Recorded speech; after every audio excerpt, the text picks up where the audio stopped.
All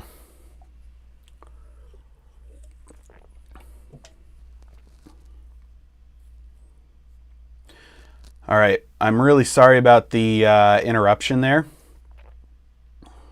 My internet connection cut out for a little bit, and then it ended the stream there. So, really apologize to anyone who was on that last one, and then you got cut off. If number one, if that happens again, what I will do is I will stop doing the screen sharing, because that's what's causing me to need to use this software, and then I'll go just straight to the camera.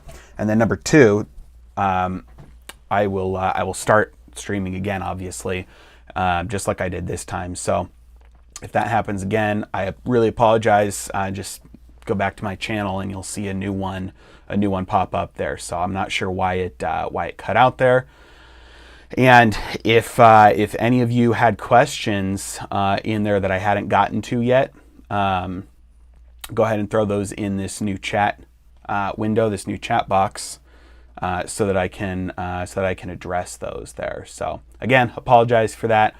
I hope it doesn't happen again. It was an internet connection cutout, and it just ended the stream instead of waiting for me to try and reconnect there. So while I'm waiting for everybody to kind of get back in, I wanted to address one more thing on the equality and freedom issue. This was the last one that I saw come in there.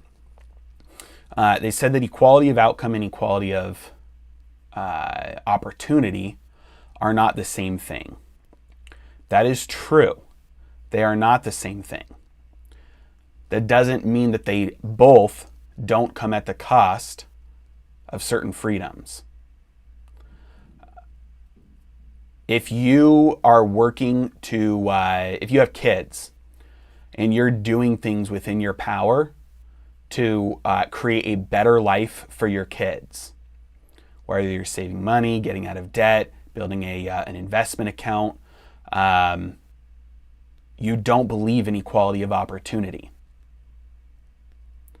And so that phrase is used by a lot of people who tend to agree with mostly free market principles, but it still doesn't grasp the nature of the issue that legislating equality of opportunity into existence has most, if not all, of the same issues as legislating into effect equality of outcome.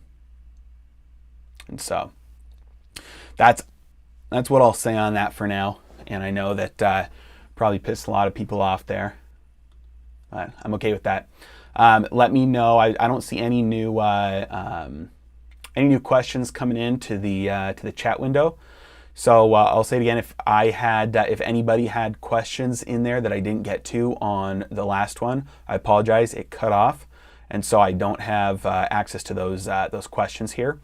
So throw those questions in there if I didn't get to yours yet from the last one, and then I'll get to them here on this one. So Nicole asked, let's see here. How do you think the outcome of the election might impact the Canadian and the U.S. markets? We're only allowed to invest a certain percent. I think regardless of the outcome of the elections here, I think it's going to be bullish for markets. The things that have caused the markets to not do very well recently has been the volatility and the uncertainty with what is going to happen in the election here. So there's been a lot of uncertainty that's been priced in already. And even if we have gridlock, and even if we have a contested election, and we see something like we did last time there was a contested election where the stock market dropped 5%, we're still in a situation where we don't need to worry about people who are trying to win votes anymore. We don't need to worry about politicians looking like the big strong man that got their way, or big strong woman.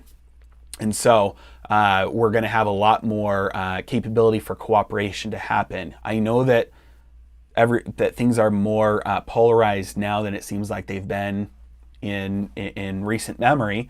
But it's an election year right now. And so once all this stuff fades, there's a much higher likelihood of some sort of stimulus happening, which I don't think is good for the economy, but it's good for the markets short term, because more money being spent by the government hits the economy. That money ends up pushing up asset prices. That's the short explanation of how that cause and effect works.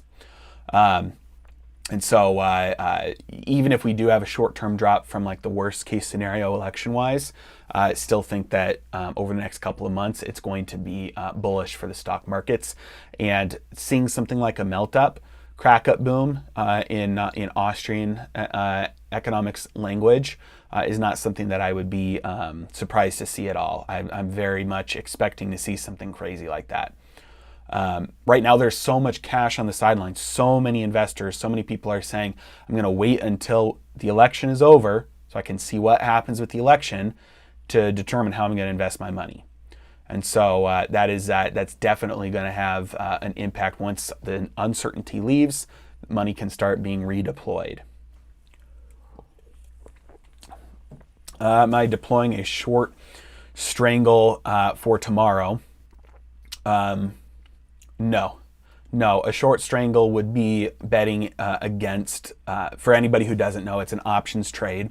Short strangle would be betting against volatility. And no, I'm not doing that. I don't have that strategy going right now. Let's see here. All right, so right now it looks like we've got some more results coming in for Trump, or in terms of from the data coming in from the Associated Press. We've got 13 going for Trump right now, and 3 for Biden. It looks like just Vermont, West Virginia, and Kentucky are the ones that the Associated Press is saying that they've called that they've been won. We still have leads for Biden in Georgia and Florida and New Hampshire, and then leads for Trump in Indiana, Virginia, South Carolina. So that is what's happening right now. Let me take a look at the futures, see what's going on here. Okay, so they've dropped a little bit from earlier when I was looking.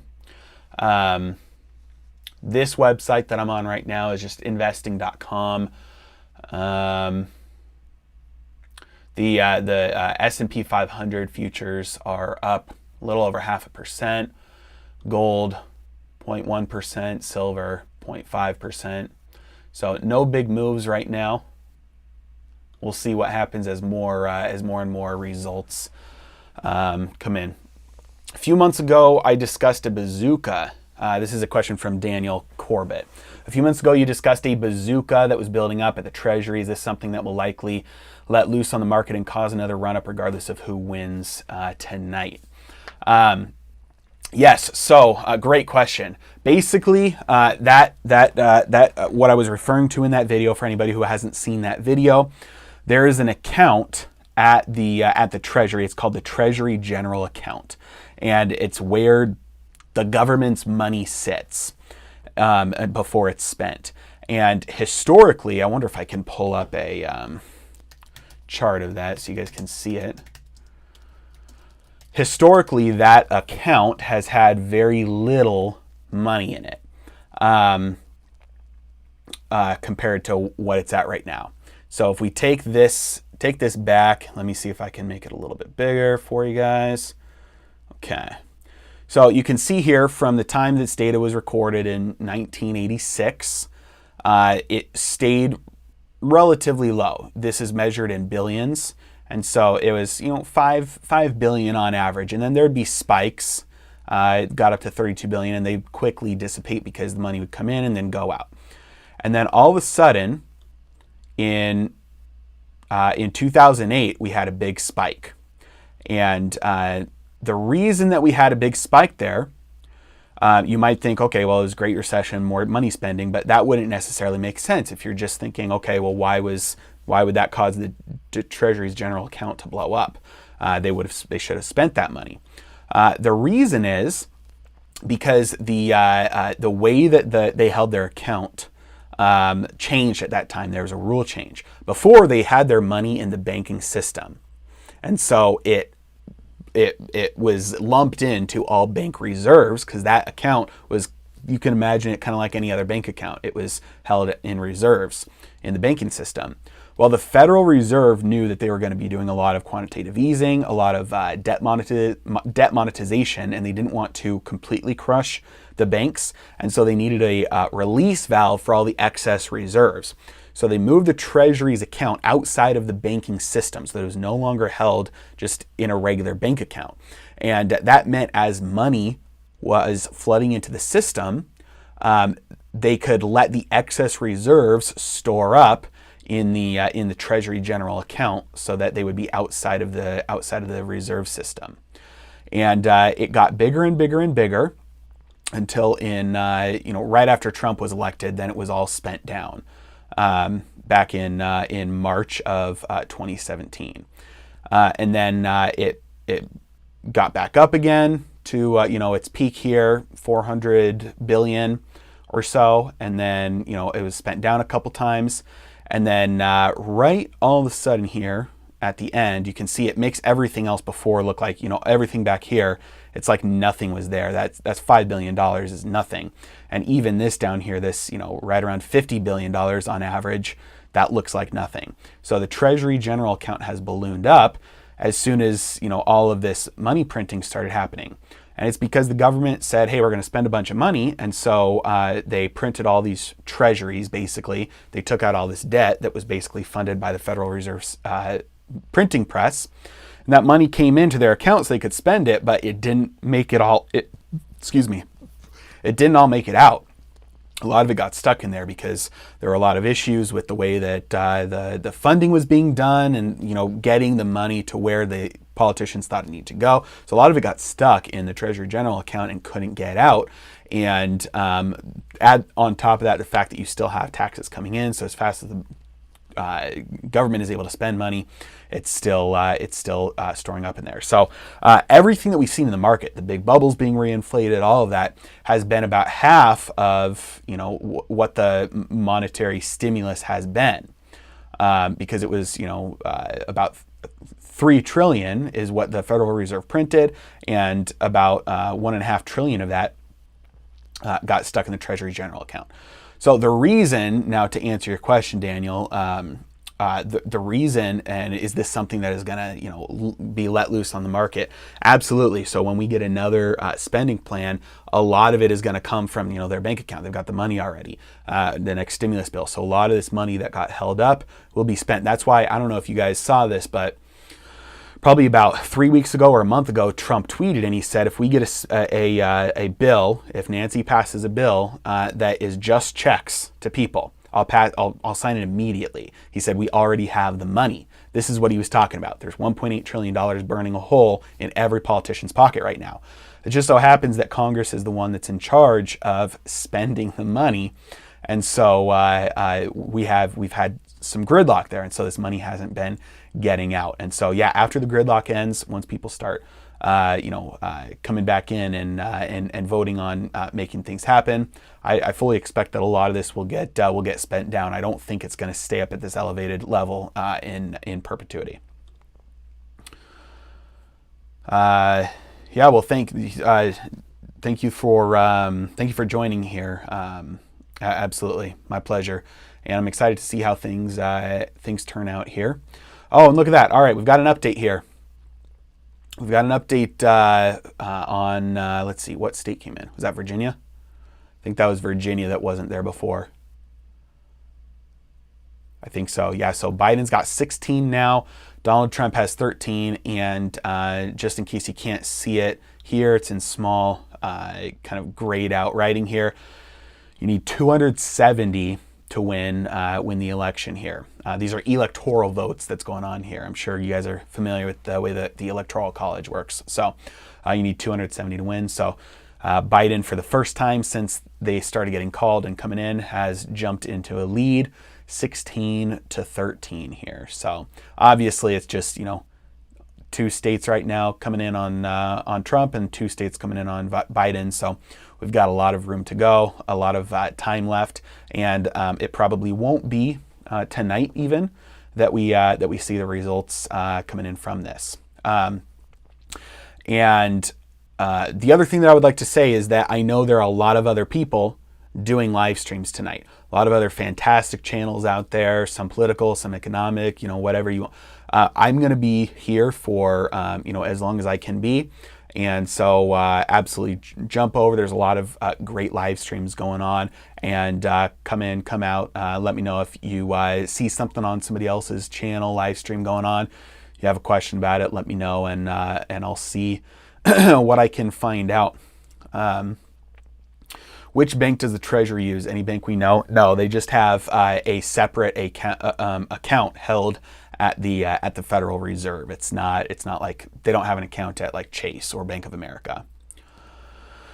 Blows my mind. Biden is in the lead. Yeah, well, it's probably gonna be tight, and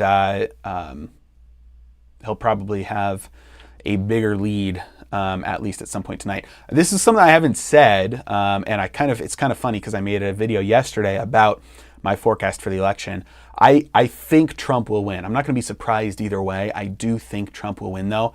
If one reason is because the official polls have all been saying that Biden is gonna win, and so myself being a kind of a contrarian by nature, if you have been around the channel, you know. It's kind of built into me. That's one reason. The other reason is because of everything that's unofficial. When you've all seen probably the videos of the rallies and the campaigns, and it seems like if you look at more of a grassroots level, it looks like there's more popular support for Trump than Biden right now. We'll see. So that's what I'm expecting. I won't be surprised either way, though. Joe Brown 2024, yeah. Who is your call for winning this thing? Yeah, Trump. Let's see here. Does Biden winning drive up silver and gold, or Trump, you think? Good question. Either way, I'm very bullish on gold and silver. And the more we see, if we get a huge blue sweep or a huge red sweep, we're going to have a lot of spending. That's the key here. That's what's driving asset prices, gold and stocks, is government spending. And so the more gridlock there is and fighting between the politicians, the less efficiently and less effectively that spending happens. And so, in my opinion, it doesn't matter. The more streamlined and the more unified our politicians are, whether it's blue or red, that's what's going to drive these asset prices higher, because they might spend their money on different things and in different ways, but it's still going to be a ton of spending going on either way. All right, okay, so you don't have an option positions on at all, long call, option spread. All right, so this is a question about options. I'm expecting over the next few weeks, few months, I'm expecting a big rally in the stock market. So I'm long and I'm hedged. And so if we don't see that, and we do see a big collapse, then I'll be able to through tail hedging, I'll be able to profit off of that as well. And so I'm positioned for a big move up or a big move down right now. All right, if I had $20,000 to invest right now, what would I do? Let's just assume that's my entire net worth, $20,000 all cash, no debt. If I had $20,000 to invest right now, what would I do? So the first thing, just because this is just for legal reasons and disclaimers, I have to say, this is like, I don't know you, and so this isn't advice. This is just an idea of general portfolio allocation. And this is assuming this is my entire net worth. It's all in cash. I've got no debt, no assets. This is probably going to sound surprising to a lot of you right now. The first thing that I would do is if I can, because your location might prohibit you from doing this, I'm going to put, I'll probably put 6,000 to 7,000 of that into real estate. And the only way that that's going to be possible is probably you don't own a home already and you're doing it as a first-time home purchase, really low-priced home with an FHA loan. So you put 3.5% down. So that's the first thing I'm doing. I'm getting some real estate because that's a way to get control of a large asset with a very small amount of money. There's a supply shortage in housing right now that's driving housing prices higher. This is not 2008, 2009. When you have melt-ups from monetary inflation, asset prices go up, they don't go down. And so I'm not concerned about shorting the dollar to purchase real estate right now at all.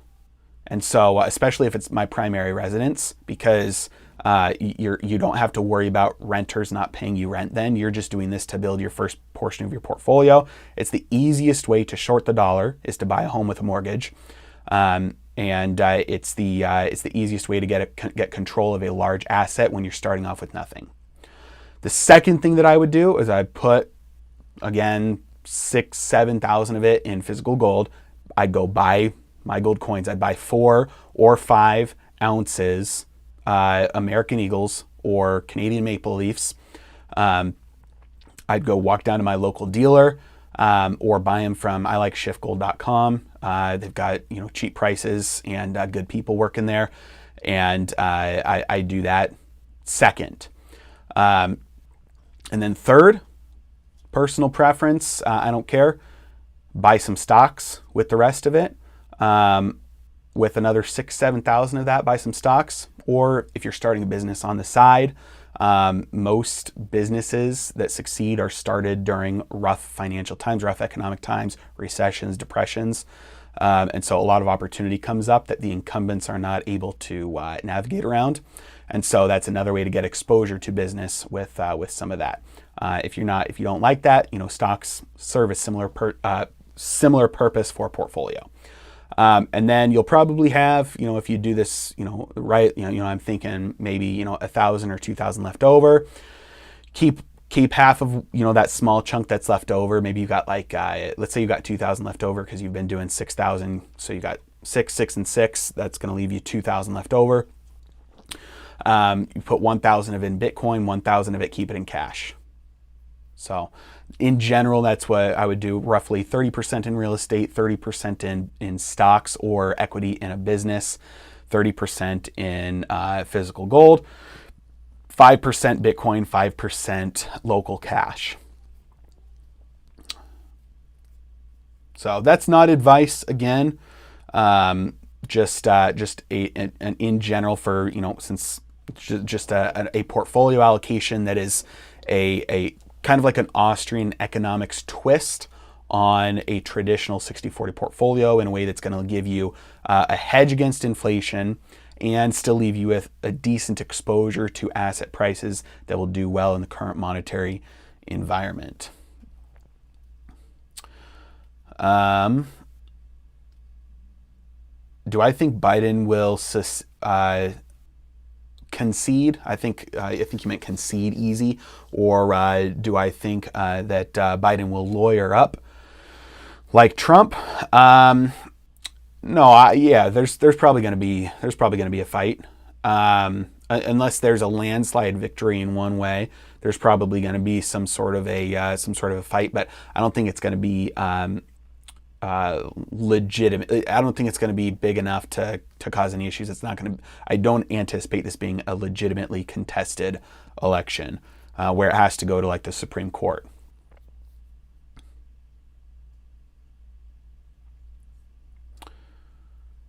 All right, let's see here.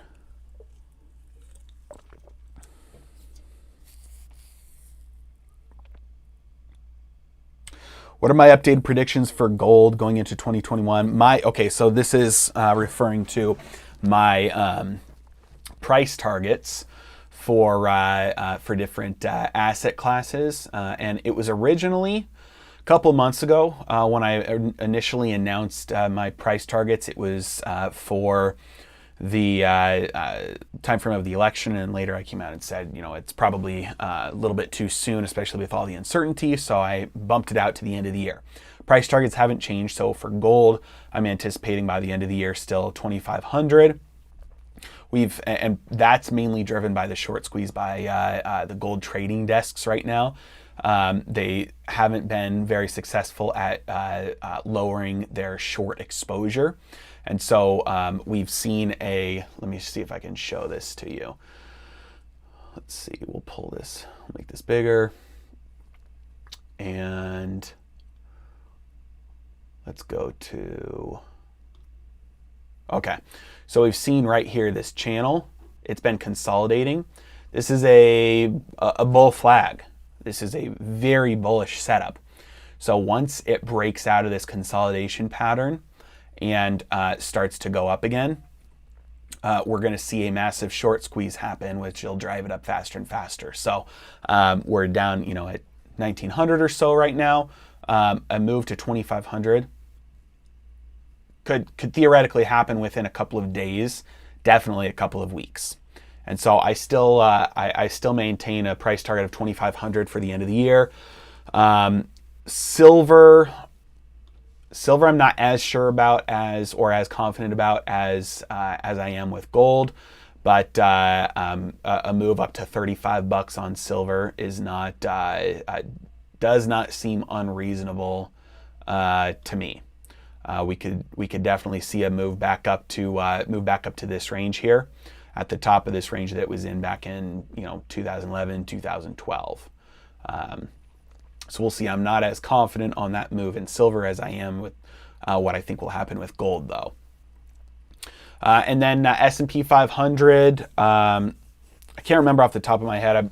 Without looking, I believe my price target for the S&P 500 was 3,600, and if I'm at least 3,600 right now is my price target for the S&P 500. Now, if we do actually have a contested election and gridlock in Congress, and it takes a little bit longer, then I think that the eventual melt up will take it much further than 3,600. Just might take a little bit longer, but yeah, I'm still anticipating a big pop after this election ends. And then Bitcoin, 15,000, and we're almost there. We're at 13,000 and change right now, and so Bitcoin, my price target is 15,000, and then the dollar, I'm anticipating a drop down to, and I can't remember off the top of my head. I think I think 88 or 89 with the dollar index. So that's measuring the dollar versus other currencies. So after the election ends, I think that they'll be able to get the dollar weakened against other currencies quickly enough for a move like that to happen. That will be part of the driver in what causes the rest of these asset prices to go up, because as the dollar drops, that provides a tailwind to pushing asset prices up. That globally, investors start to switch out their currency, and a very easy way to do that is to buy assets that are denominated in that currency. I haven't changed my price targets, and I'm still anticipating that we'll see those by the end of the year, starting tomorrow after the election is over. So we'll see. All depends on how tonight goes, obviously. But I haven't changed my price targets.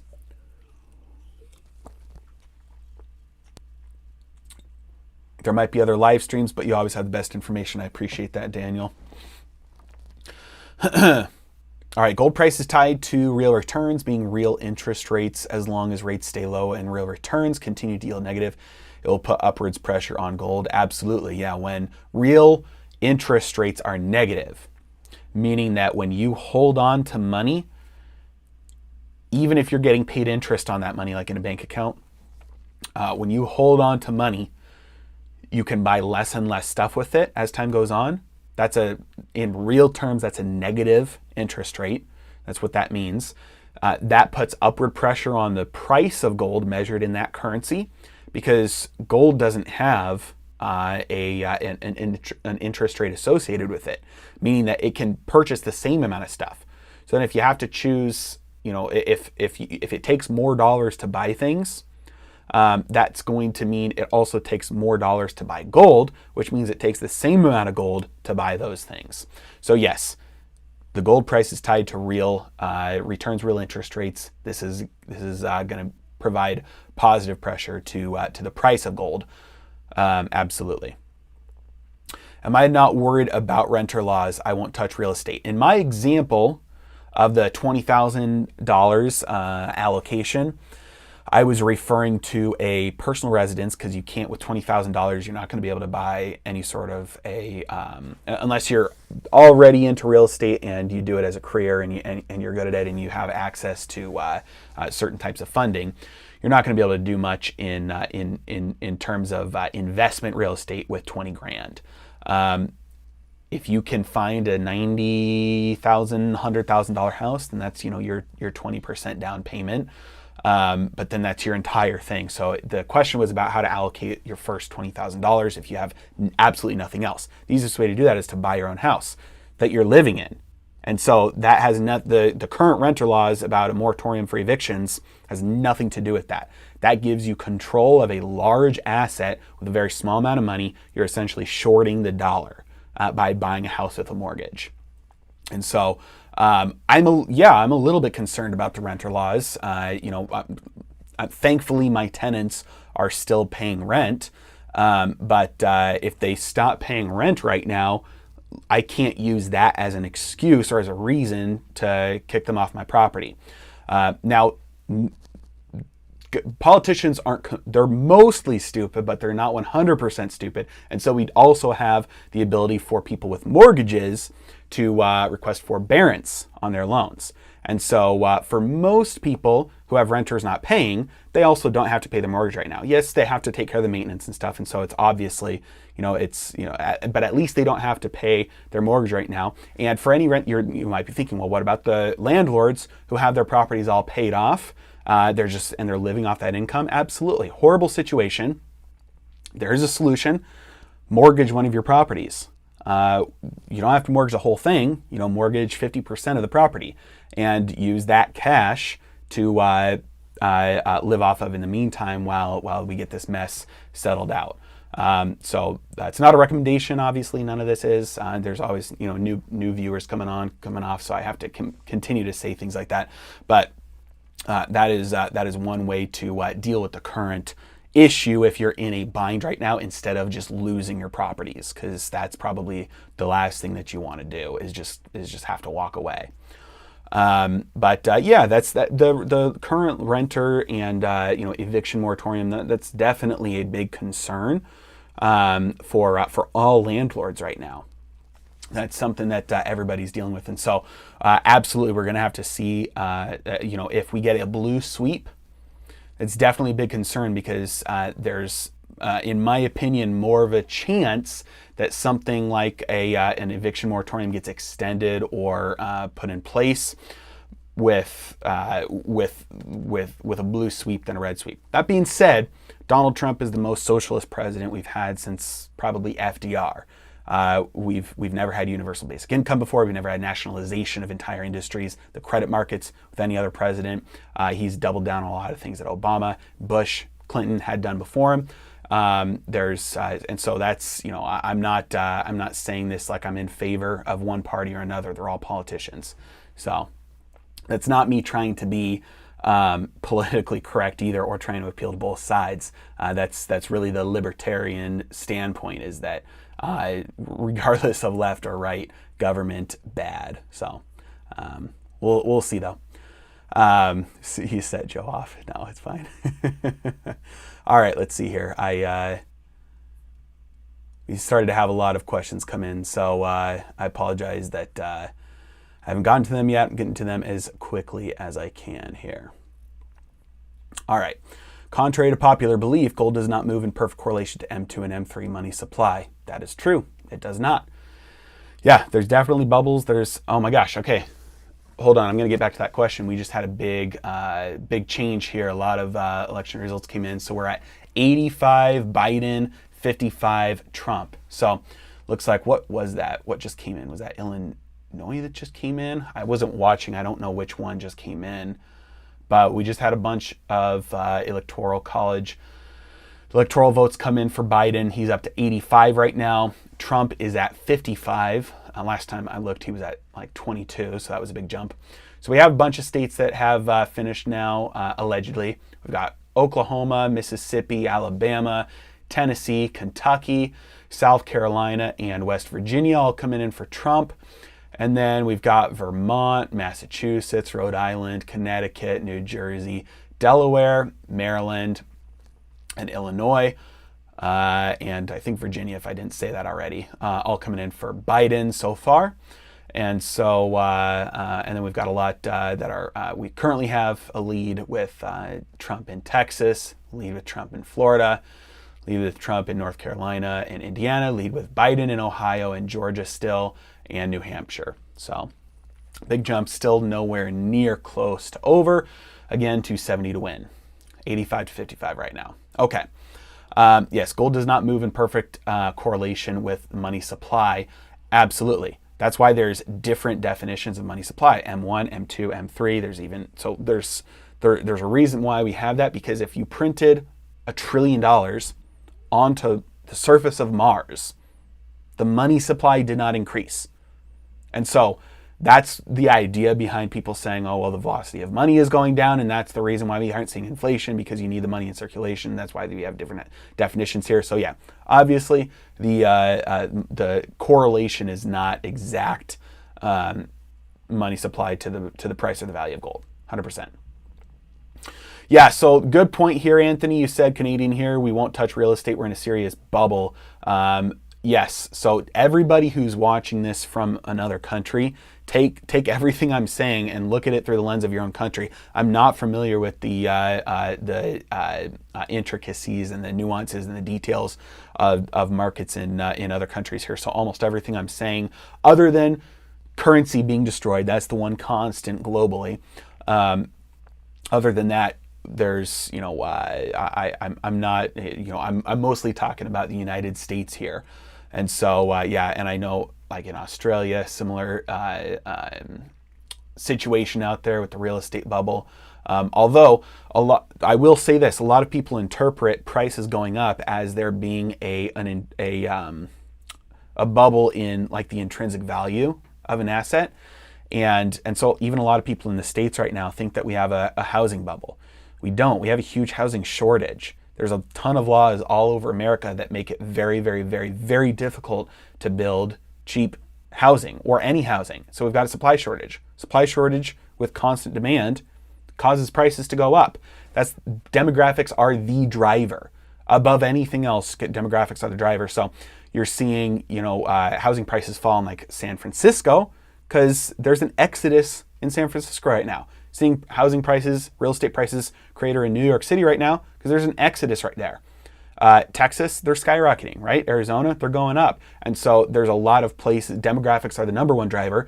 Averages though, across the states, we've got a supply shortage. So that's the biggest driver there. And I don't know Canada, I don't know Australia, I don't know most countries as well as I know the United States, but keep that in mind, the demographics thing. Let's see here. Buy the things the average person doesn't want and then sell it when people want it. Keep it simple. That is easier said than done. That is what investing is. This is Ray Dalio. To be successful in investing, you have to bet against the consensus and be right. So the only way you make money in investing is either cash flow or price appreciation. So all of the people who are potential buyers and sellers of anything, any asset, any good, any service, have all, through the free market, money has come in, money has gone out, have determined through supply and demand what the price of something is. And so all of the available choices in freedom and money have pushed the price of any given item to one single price. And so if you're going to buy that thing in anticipation that it will go up in price and you can sell it to somebody else for more later, you have to be correct about your expectation that everybody else is wrong, that it's mispriced right now. And so that's the only way you make money in investing. Cash flow is the other way, but especially in environments where money is coming in to a system that pushes prices up to where it reduces cash flow. So that's why you don't really see many dividend stocks right now paying anything above the inflation rate in terms of dividend income. And so if you want to make money investing, buy something somebody doesn't want, sell to them when they do want it. You still have to bet against the consensus that at some point that opinion of the public will switch. Any view on holding iShares Gold Trust shares? Normally, in normal environments, derivatives are going to do what they're designed to do. And gold ETF trusts are derivatives. They get their value is derived from the value of something else. It almost always derivatives do what they're designed to do: go up, go down versus versus the underlying. That being said, when crazy things happen, derivatives will act even crazier. And so, are we going to have a run on gold soon? I don't know. I would expect probably we're going to have the paper gold market get crushed because there's much more paper gold being traded, many more derivatives in the gold market being traded right now than there's physical gold to back it up. And so are we going to have a run on gold? We might. What will that do to funds like any gold fund? Well, hopefully nothing for the people who own them. Hopefully there's they've done their due diligence and they set up their trust in a way where they have physical possession of the gold, and that the counterparty risk that's involved there is not so much that there was any dishonesty or any failure to ensure that the gold is really there.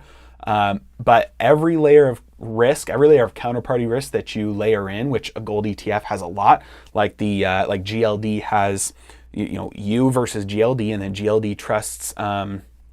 HSBC is their custodian, and HSBC lost, I think it was $200 million back in March on one day. Don't quote me on it. It might have been 20 million. I think it was $200 million. They lost $200 million back in March that's more than their gold trading desk makes in an entire year. So they haven't had the best track record with their dealings with gold. And not only that, but they used the Bank of England as their sub-custodian. And so the Bank of England is probably, aside from America, like the Federal Reserve, Fort Knox, the Bank of England is probably the last place on earth you want your gold. And I just had a little bit of an interruption there, so I think we're still going here. I want to say, though, if we do get interrupted, I'm going to have to restart. It just cuts me off and it stops it. It won't come back on. And so if we do get completely interrupted and it ends, on my channel, refresh, I'll have a new one going. I apologize in advance if that happens. I'm using a new software here. All that being said, any new layer of counterparty risk that you add in one more chance of that chain breaking and failing. And so if you own shares of a gold ETF, it will almost perfectly or pretty closely track the price of gold. But you don't own the gold yourself. And the only way to get rid of counterparty risk is to hold the gold in your hand. Now you still have some risk there. You don't have counterparty risk. There's still the risk that somebody knows you have it and then wants to take it from you and then can actually take it. They come inside your house, rob you, steal from you. They know exactly where you stored it, whatever. And so there's no way in life to eliminate all risk, but you can eliminate counterparty risk there. And so that's my thoughts with something like a gold or a silver ETF. They can serve a function in your portfolio, but in times of extreme stress, there's always the chance that someone in that long chain of counterparty risk didn't do their job and the gold's not really there. And you don't own any claim on gold in that situation then. You're just screwed.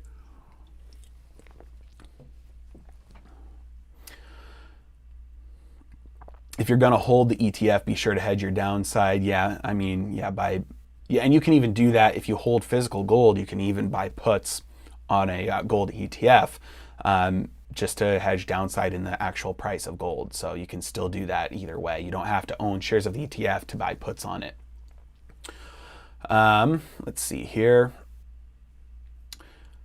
Somebody asked if Biden won Florida. It doesn't show up that way yet for me. Maybe my data is coming in with a lag, but it looks like currently Trump has a lead in Florida. And actually Texas, it looks like Biden has a lead right now. Only 22% reporting, so we'll see. 85% reporting in Florida right now, with Trump a small lead there. So we'll see what happens, but it looks like Trump still has the lead in Florida.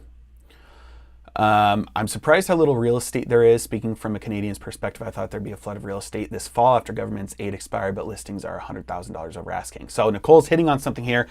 Demographics are key. We have a supply shortage. Nobody's moving because there's an eviction moratorium. Nobody's moving because there's the ability to request forbearance on your mortgage right now. And so there's a ton of people right now that in a normal situation would be selling under duress and needing that cash, but are just able to ride it out right now. So they don't have to move, or they are not able to be kicked out right now. And so yeah, there's not a lot of inventory moving right now. As more and more cash floods the system, people buy real assets, because if prices of everything keep going up, at some point people realize I need to get it now, or else it's going to cost me more money if I wait a month or 2 months or 3 months. So that's when you start seeing the crack up boom, when the value of the currency starts to collapse because people dump it at all costs, no matter what they're buying, no matter the price. All right, let's see here. So you have volatility from the actual price of gold, as well as from the pressure from the supply-demand curve. I assume you're talking about the ETF. And yeah, with derivatives, you're going to have a little bit of volatility on the actual price of the derivative versus the underlying. But that arbitrage situation, that's an arbitrage situation that gets priced away almost in real time. And so you'll see, you can track the net asset value of ETFs and see that the current market price per share will change around the net asset value, and that gets arbitraged away pretty quickly as big money watches for that to happen, because that's like free money basically. And so whenever there's free money, there's going to be money that hops in on that to take advantage of that. So if you have no idea what I meant by that, think about iPhones being sold online. If you go on eBay right now, there's millions of used iPhones for sale. And so for any given iPhone model, there is a very specific and close price range that iPhone will be selling at. But if you go to your local Best Buy that's closing their doors, let's say, they're shutting down that one, and everything is 50% off. You walk in, you can buy an iPhone 11 for $500, and you can turn around and sell it on eBay for $800. Those iPhones are going to go like that. They're going to be gone immediately. They're not even going to make it to the shelves. All the employees are going to buy them up. And then they're going to be sold online for the real price, the net asset value. And so if shares of an ETF are available at a discount for whatever reason, supply and demand, all those shares are going to be bought up immediately and then resold at the real price, the real value. And so that's how you can understand intrinsic value or net asset value versus share price, and how that move that price discrepancy doesn't stay around for very long when it shows up. I was able to buy a large home under market and my starter home well over market. Yeah, I mean, if you're familiar with the area, or if you know somebody who is, you're working with a professional. There's still deals out there. They're just harder to find right now, simply because there's a lot of money flowing into real assets right now. We can't see the chart. I hope that was something from earlier, because I'm kind of behind on the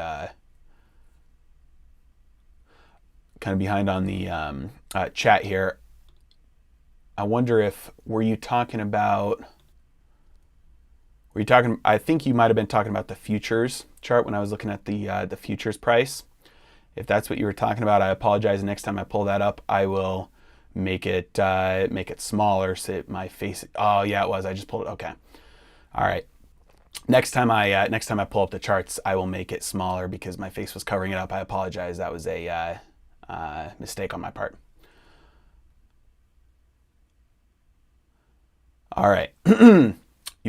Nicole said that she purchased 2 gold coins a few years ago, and they're the size of button earrings. Yeah, it's very, very, very easy to store a lot of wealth in a very small amount of space with gold.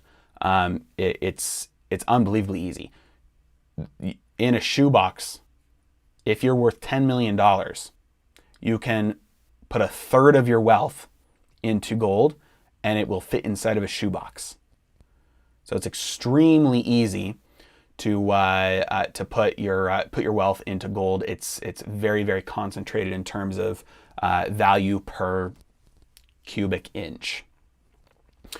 Joe, when you say big pop in S&P after the election, do you mean pop down or pop up? Wondering if I should wait a bit before investing in part of my 20,000 in stocks. Also, weightage for stocks versus ETF. When I say pop, I mean up. If I mean down, I'll say drop, unless I'm making a mistake. But I never use the word pop when I'm talking about going down. And so I'm anticipating the stock market to go up. Now, stocks versus ETF, I usually use those terms synonymously because a lot of people, for their exposure to the stock market, just buy something like SPY or QQQ or RUT. Those are ETFs that track the S&P 500, the NASDAQ, and the Russell 2000, respectively. And so stocks versus ETFs, that's personal preference for you. I don't know whether you like to pick individual stocks or not. Jonah, 4 more years of easy money. Oh, what's up, Jonah? How you doing? And then Powell Money Printer. Yeah. Regardless of who wins this election, I'm anticipating more and more money printing, balance sheet to keep on going up. Do I see riots or chaos happening if Biden wins? No, I don't. Maybe a little bit. I think there'll be a lot more damage, riots, looting, that kind of stuff done if Trump wins. Sometimes the best investments you make are the ones you don't make at all. Yep. Do I think the Fed will introduce negative interest rates this year? No. This was something I was unsure about. Recently I did a video about banks were starting to lend again. It looks like that's been pulled back. And I thought part of the reason might have been the possibility of negative interest rates coming in. Right now, globally, the Federal Reserve basically has to act as the central bank for the entire world right now. If they go negative rates, it will throw a lot of markets into backwardation that are not used to being in backwardation. And it will cause a lot of issues and problems. And so they'll achieve the goals that they want to achieve with means other than negative nominal rates. That's a big distinction, nominal rates versus real rates. Real rates have been negative for years. This is what I was talking about earlier about the real rate of return versus the nominal rate of return. If you're getting a 1%, or let's say you're getting a 2% raise at your job every single year, and the cost of living goes up by 3%, your real wages decline by 1% a year. Even though you're getting raises nominally, in name only, you're really getting pay cuts because your wages aren't keeping up with the cost of living. And so do I think Fed will introduce negative interest rates this year? No, it'll break the credit markets if they do. Rates are already negative in real terms. They don't need to do it nominally. All right, negative interest rates are a tool to tackle liquidity traps at the central bank's reserves. The question is not if the Fed will introduce them, but in what environment they will be needed. No, the Federal Reserve, I think that's probably one of the last things that they will do if they ever do it, is introduce negative nominal rates. They'll achieve the goals that they want with tools other than negative nominal rates.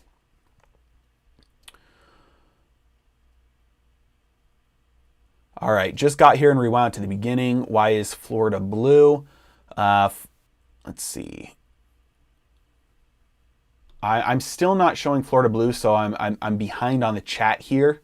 So at least while I'm saying this, even though the chat is saying that Florida's blue, from the Associated Press, Florida is still showing red. So again, different sources might be showing different information. It's looking like we're 77% reported in Florida now. That went down. It was above 80 earlier, if I remember correctly, with Trump in a lead. What just happened to gold? Somebody asked. Let's go over. Did it start to drop? All right.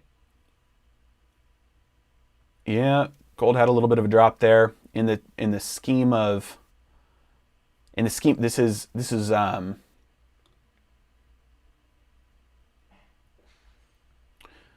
each candlestick right now that I'm showing is 1 day long. So there was a little bit of a drop there. It wasn't insane. It's popping back up. Went down to 1884. So probably what this is it's somebody trying to hammer down the price of gold. One of the gold trading desks trying to hammer down the price of gold so they can start to close shorts out because they're anticipating the gold price to start rising soon. And so that's why you see on big drops like this, the price shoots back up pretty quickly. We saw this a lot in February, March, April. Price would get hammered down a lot and shoot right back up because once they hammer it down, then they have to buy to close all their shorts, and all that buying pressure drives it back up. And so not a big deal. I'm not worried about little things like that happening. In the scheme of, a couple of months, that's not a big move. All right, let's see here.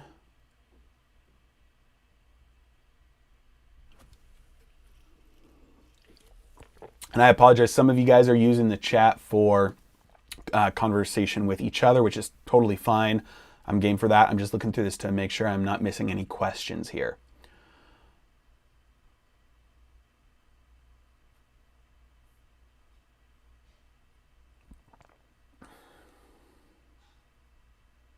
No matter who wins, they'll never stop printing. They'll never raise interest rates.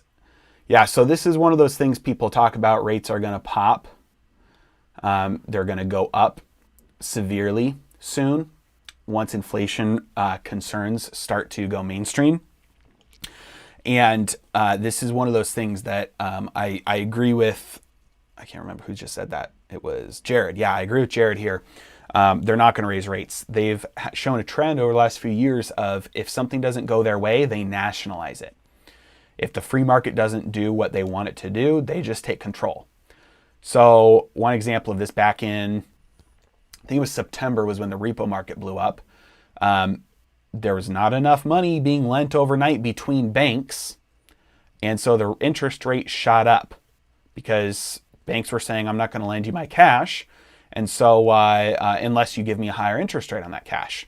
So that's essentially what the repo market was doing.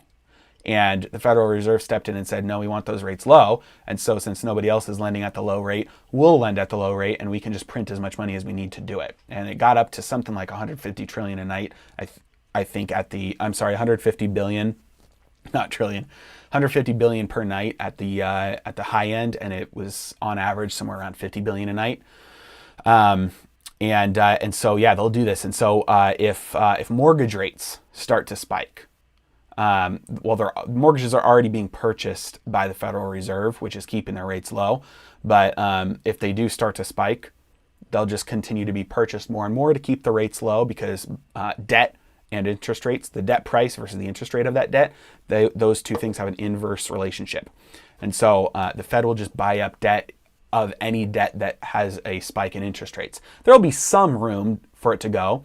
I expect in the equity market melt up that's coming over the next few months that there will be a little bit of a drop in bond prices, which pushes interest rates up a little bit, but not to an enormous amount, not to anything over the real inflation.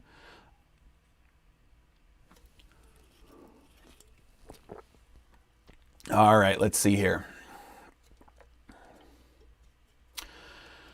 Have I heard of the Dragon portfolio? How would I recommend going long volatility? Puts and calls. That's an appropriate way to do it. You can, well, it depends on when. If you're using puts and calls on an index, you have to make sure that you're doing it when volatility is low. Otherwise, you're going to get screwed by the volatility bleeding out, even if you're right on the direction of the move of the underlying. Because a big portion of options pricing is made up of volatility, right? Because a seller is going to want to compensate themselves for the chance that of the risk of them having to fulfill that contract. And so when volatility is low and expectations that moves are going to be small, you can use puts and calls on indexes to capitalize on that. You can also trade the actual volatility indexes with options on those. And so those are ways to do that. If something about those options, if what I was just saying sounds interesting to you, and you're unfamiliar with what I was talking about, and you want to learn more about that, I've got options courses. I've got a foundations course for anybody who has no experience with options, and I've got an advanced course that is on sale through this week only. It's I just launched it last Thursday or Friday. And so I've got both my courses on options available. Those are in the description of all my videos. You can pick those up and learn about some of these things that I'm talking about if it's interesting to you. In terms of the actual Dragon portfolio, though, I'm not familiar with the specifics of the actual Dragon portfolio. I know there's no counterparty risk to holding gold physically, but are there any products, stocks, etc., that increase your liquidity with gold? Like in gold money or one gold, are there any products that increase your liquidity with gold? Yeah, I mean, there are websites and services out there, if I understand your question correctly, that make it easier for you to invest in gold, to buy and sell it, to trade it, to increase the liquidity factor, so that you're not having to rely on large spreads at a gold dealer or a pawn shop or something like that. Yeah, One Gold is great. I really like them. Gold Money is, I like the people who run the company. I like the idea behind the company. The execution is pretty terrible in my opinion. Their user interface is horrible. I would trust them with my money, but you have to send in actual paperwork, faxes, it's antiquated, their systems. They haven't been able to jump through some of the regulatory loopholes that they need to in order to get the service streamlined enough for the regular person to use. So something like One Gold is much better at it. You can store your gold in allocated accounts in different vaults around the world, like in Switzerland, and it's pretty cheap and pretty easy to do so. And so, yeah, those, another one is glintpay.com is the website that talks about the app called Glint, and they make it pretty easy as well. So, yeah, there are other, it doesn't reduce your counterparty risk, but it at least gives you legal ownership of gold, physical gold, that with a little bit more of a streamlined process to buying and selling than acquiring it physically, if that's what your goal is.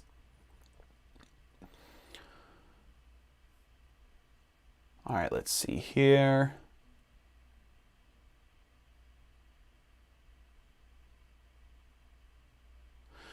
Interest rates will never rise again. You'll probably have a new monetary system before you see anything over 2% again. New monetary system. I've made a bunch of videos about this. This is one of the newer themes that a lot of people are talking about because it's one of those things used to be considered conspiracy theory, and now people at the IMF are writing papers about it. And so, yeah, there's definitely a new monetary system at some point that will be put into place. The catalyst will likely be failure of a major currency. Could be the dollar. Or a global shift away from using a major currency, or a massive market panic, financial, economic collapse that is catalyzed by some, other event, or even just itself, will give opportunity for policymakers to try and set up their, their new systems with central bank digital currencies, which is likely the outcome. When people talk about a new monetary system, usually they're talking about central bank digital currencies. It's not a cryptocurrency. It's the same exact thing as your regular money, except instead of holding your money in a bank account, you hold your money in an account directly with the central bank.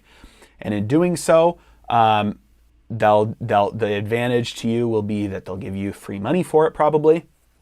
And the disadvantage will be they'll be able to see and potentially stop any transaction you ever want to make. And that will mean you probably, like in China, they're experimenting with it right now. They can't go and buy gold. They can't go and buy dollars with those central bank digital currency units. And so they'll be able to stop transactions from happening they don't want to happen, and censor and watch things happening to get more information and direct policy, tax more efficiently, give out welfare and handouts more efficiently. So that's what people are talking about when they're talking about a monetary system reset.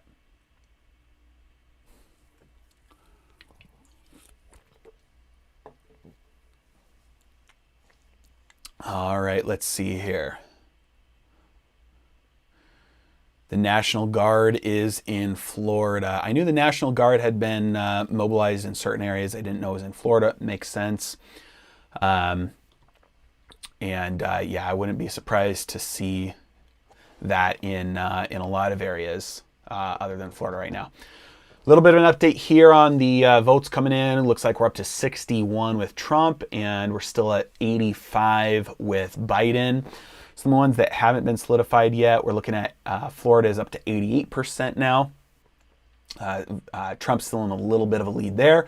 Texas up to 46%, with Biden still in a little bit of a lead there. Wonder if enough Californians were able to move over to Texas to turn Texas blue recently.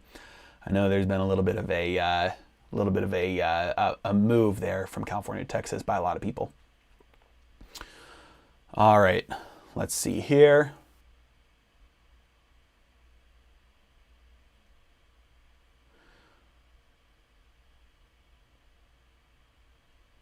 Any view on NIO?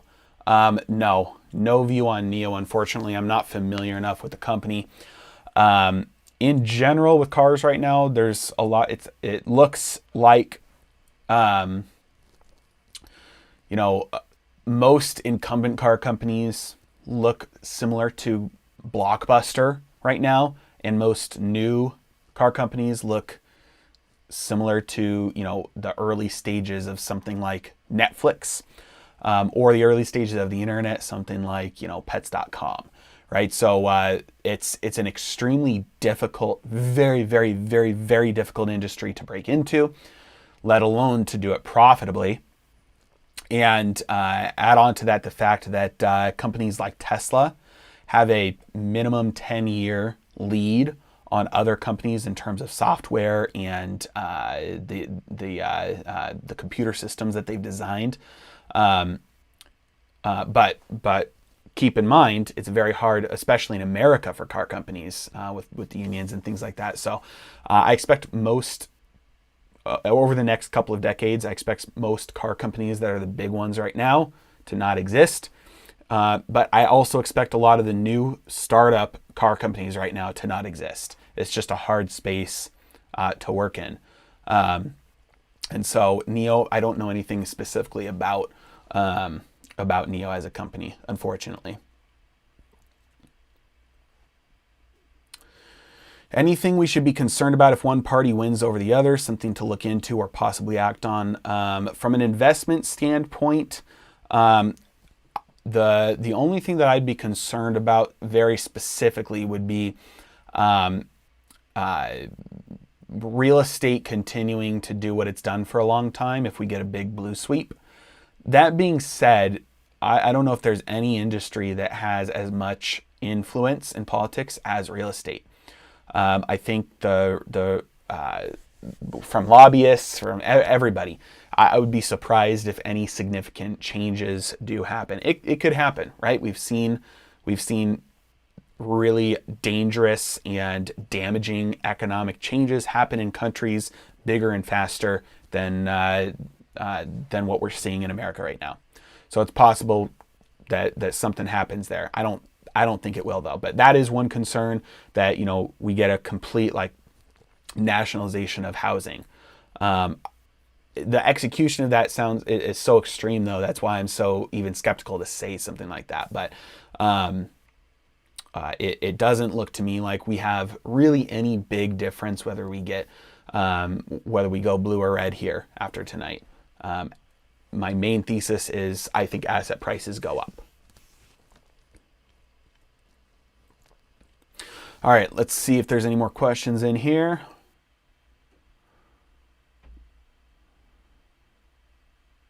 Democrats will pass a larger stimulus bill in a shorter period. Republicans will stretch it out. Potentially. I mean, it depends on what the opposition wants. It depends on how strong the opposition is. And so yeah, potentially. But what seems like a more accurate statement is that the way that the money is spent will be different. And so if we get a red sweep, there's the spending will still be large and swift. It'll just be different than if we get a blue sweep.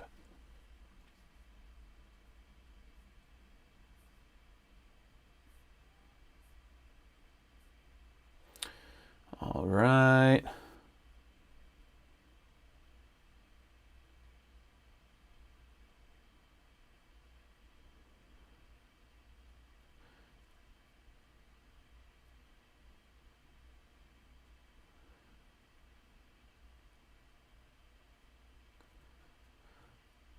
All right, let's look at our update on 85.61 still.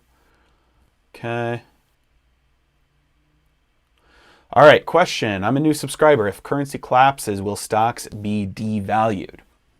Great question. This is difficult to wrap your head around for the first little bit of time while you're being introduced to this concept. But in a currency collapse, asset prices explode to the upside. Google right now. Anybody who wants to do this.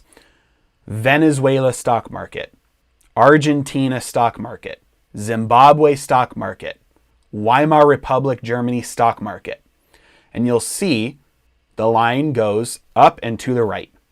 There is a virtual melt up that happens in the stock markets when currencies collapse. When there's hyperinflation, that means things get more expensive. It takes more money to buy the same things. That's true for bread. It's true for houses. It's true for shoes. It's true for gold. It's true for stocks. And so no, if you get a currency collapse, let's say a dollar collapse, stocks don't get cheaper in terms of dollars. It just takes more dollars to get them. Now, that's from the standpoint of price. And this is the other thing that's sometimes a new concept. There's a difference between price and value. And so the value, you can think of how much stuff can I buy with this? So right now, Apple shares are $100 a share, somewhere around there. So you can sell one share of Apple and you can buy, can you even buy AirPods with it? Can you buy anything from Apple with one share? You can buy, a case for your iPhone with that.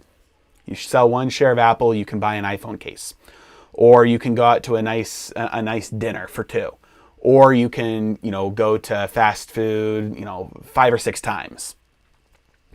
Well, in a currency collapse, maybe instead of it taking $100 to do all those things, it takes $1,000 to do all those same things.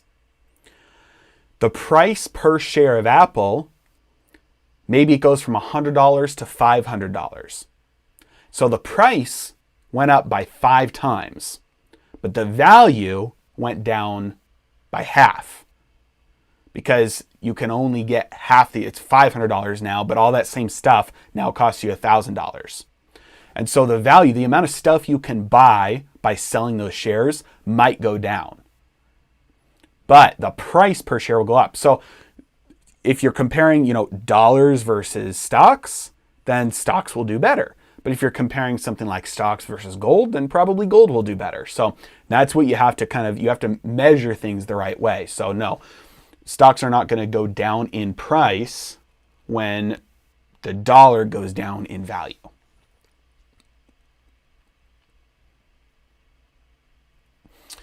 All right, let's see what other questions are in here.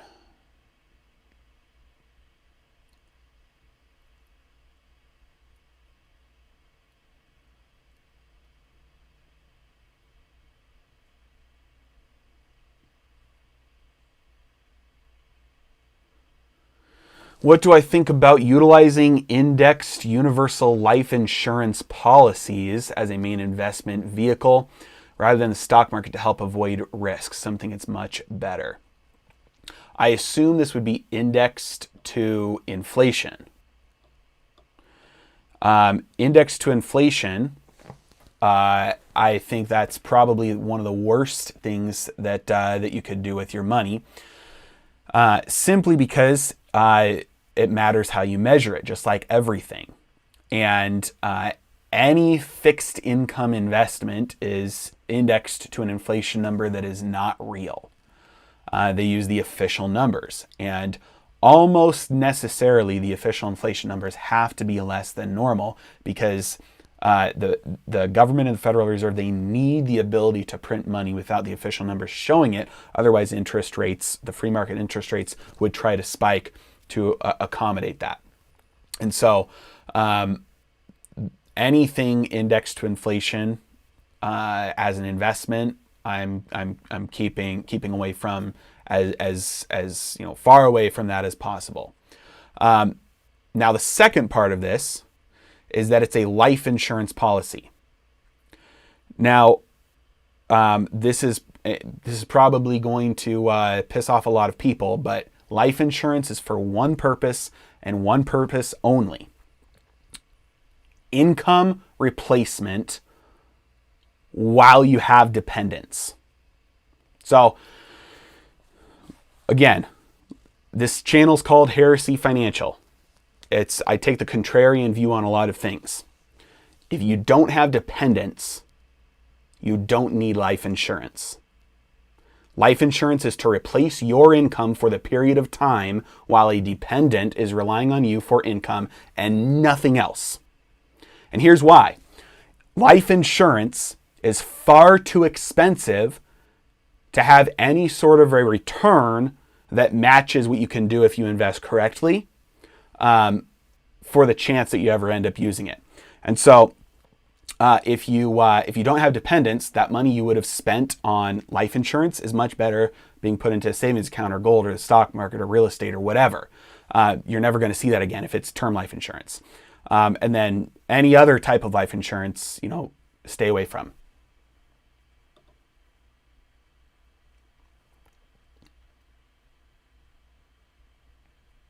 All right, any thoughts regarding the dollar versus other currencies such as the euro or yuan in the near term? It was going up, but very volatile at the moment. I think the recent rise in the dollar was simply a correction. It fell a lot. Just a technical correction. I think the long-term trend is going to continue and it'll go down. The dollar versus other currencies. And that's the dollar index, the DXY. That's the main one that's used. Now, in terms of, was that question long term or near term? So that was a short term. Yeah. So I think the dollar will still fall.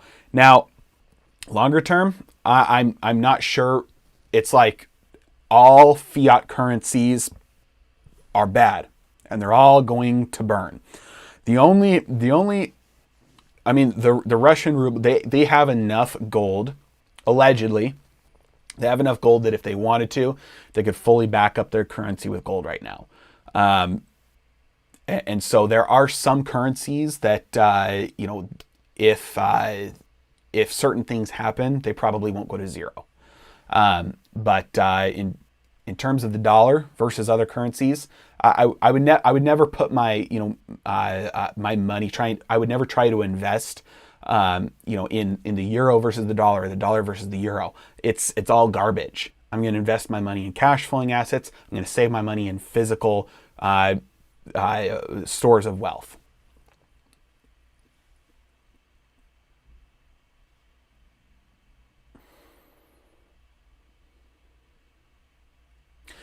So Michael Schmidt said, I love inflation where I get higher taxes on my capital gains. Steal more of my money, please. This is a good observation. It's something that is really funny, that a lot of appreciation, capital appreciation, a lot of, the price of something going up is driven by inflation. It just, more money enters the system. And so due to supply and demand, it takes more money to buy those same things, even though nothing changed with them.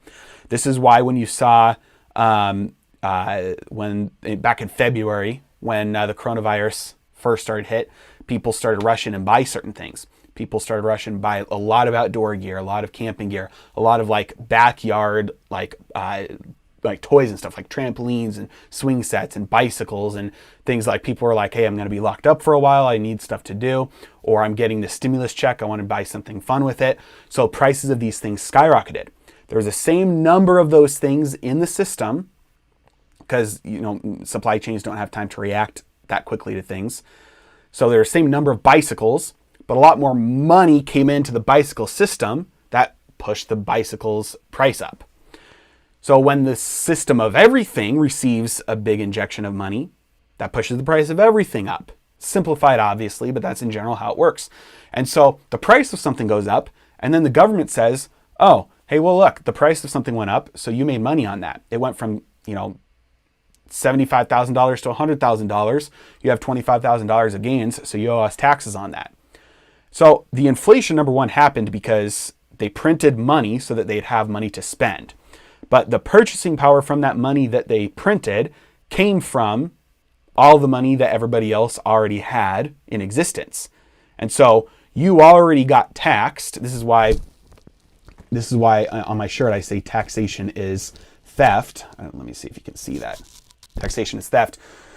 Link to my merch is in the description of all my videos. But this is why I say taxation is theft, because they print money without you being able to vote on it, which the only reason that new money has purchasing power is because it takes that purchasing power from every previously existing dollar.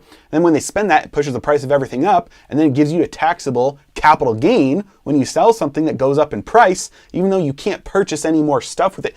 It costs you, $100,000 to buy something that cost you $75,000 years ago. So you can't buy anything more with it, but legally now you have to pay taxes on your gain, even though it wasn't a real gain. It was just the difference of inflation. So yeah, it's a racket. You get it from both ends there. All right, I have all my money in gold stocks at the moment. So you recommend buying a piece of property now, assuming the mortgage cost goes down relative to inflation, or housing prices deflate short term? New people coming in, coming out, I have to say this again. Nothing that I'm saying here is a recommendation or advice. Legally, I don't know you, your individual situation, risk tolerance, time horizon, all that. And so all of this is from an educational standpoint. You've been around the channel for a while. You understand this. You already know this. So you have all your money in gold stocks, and you're wondering, what about buying real estate? Having all your money in gold stocks right now, number one, is very different than having an allocation to gold. Gold, you can buy the same amount of stuff, regardless of where you're at in history. You have gold, you can live for the same amount of time on those same ounces of gold. Gold stocks go up and down a lot, and a lot more severe than gold does. They're companies. So that's the same thing as you coming to me and saying, I have all of my money in tech stocks right now. I have all of my money in oil stocks right now. I have all of my money in healthcare stocks right now. I have all of my money in the S&P 500 right now. You have to look at this as if it's a company, because it's a company. It's not a commodity. It's a company. And so that's the first thing, is that gold stocks are not gold. They're stocks. The second thing is real estate. When you buy real estate, you're buying it with a fixed rate mortgage. You're not buying it with back in 12 years ago, everybody was buying adjustable rate mortgages. You're going to get a fixed rate mortgage. You're going to get a 30-year mortgage, and it's going to cost you less than 3% in interest. The cost of living will outpace your mortgage. And so when you buy real estate with a mortgage, you short the dollar. That's a way to make money, to profit off the value of the dollar going down. Because as time goes on, that $2,000 mortgage payment right now might seem like a decent chunk of change. But in 20 years, when the cost to go out to dinner is $2,000, when a meal for a family of 4 at Chick-fil-A costs $2,000, your $2,000 mortgage payment is not going to look like anything. And it's a fixed rate mortgage. So as inflation, if you lock that in right now, if inflation is 20% in 5 years, your mortgage is sticking at 3%, assuming, of course, you don't refinance. And so in terms of shorting the dollar and expecting the dollar's value to collapse and expecting the cost of living of everything to go up and expecting inflation, buying a property right now with a mortgage is a way to profit on that. Would I be open to some form of life insurance that helps in tax reduction strategies? Think death benefit to replace assets. Agree only really necessary to protect dependents. I like to keep things separate. So if I need to, the purpose of insurance is to protect against something bad happening. Insurance should not be used as investing. There's the entire tax code is designed, it's written in order to give people ways to save on taxes. And so if you're trying to use an insurance policy to put yourself in a better tax situation and you're trying to invest with it, you're trying to use something, you're trying to use a Toyota Corolla to pull a tractor, or you're trying to use a semi-truck to win a 0 to 60 race. They're different vehicles for different purposes. And so I'm using insurance, and my term life, the term of my term life insurance policy expires the date that my youngest is 20 years old or 18 years old, or when I will not have dependents anymore. That's when I no longer have life insurance.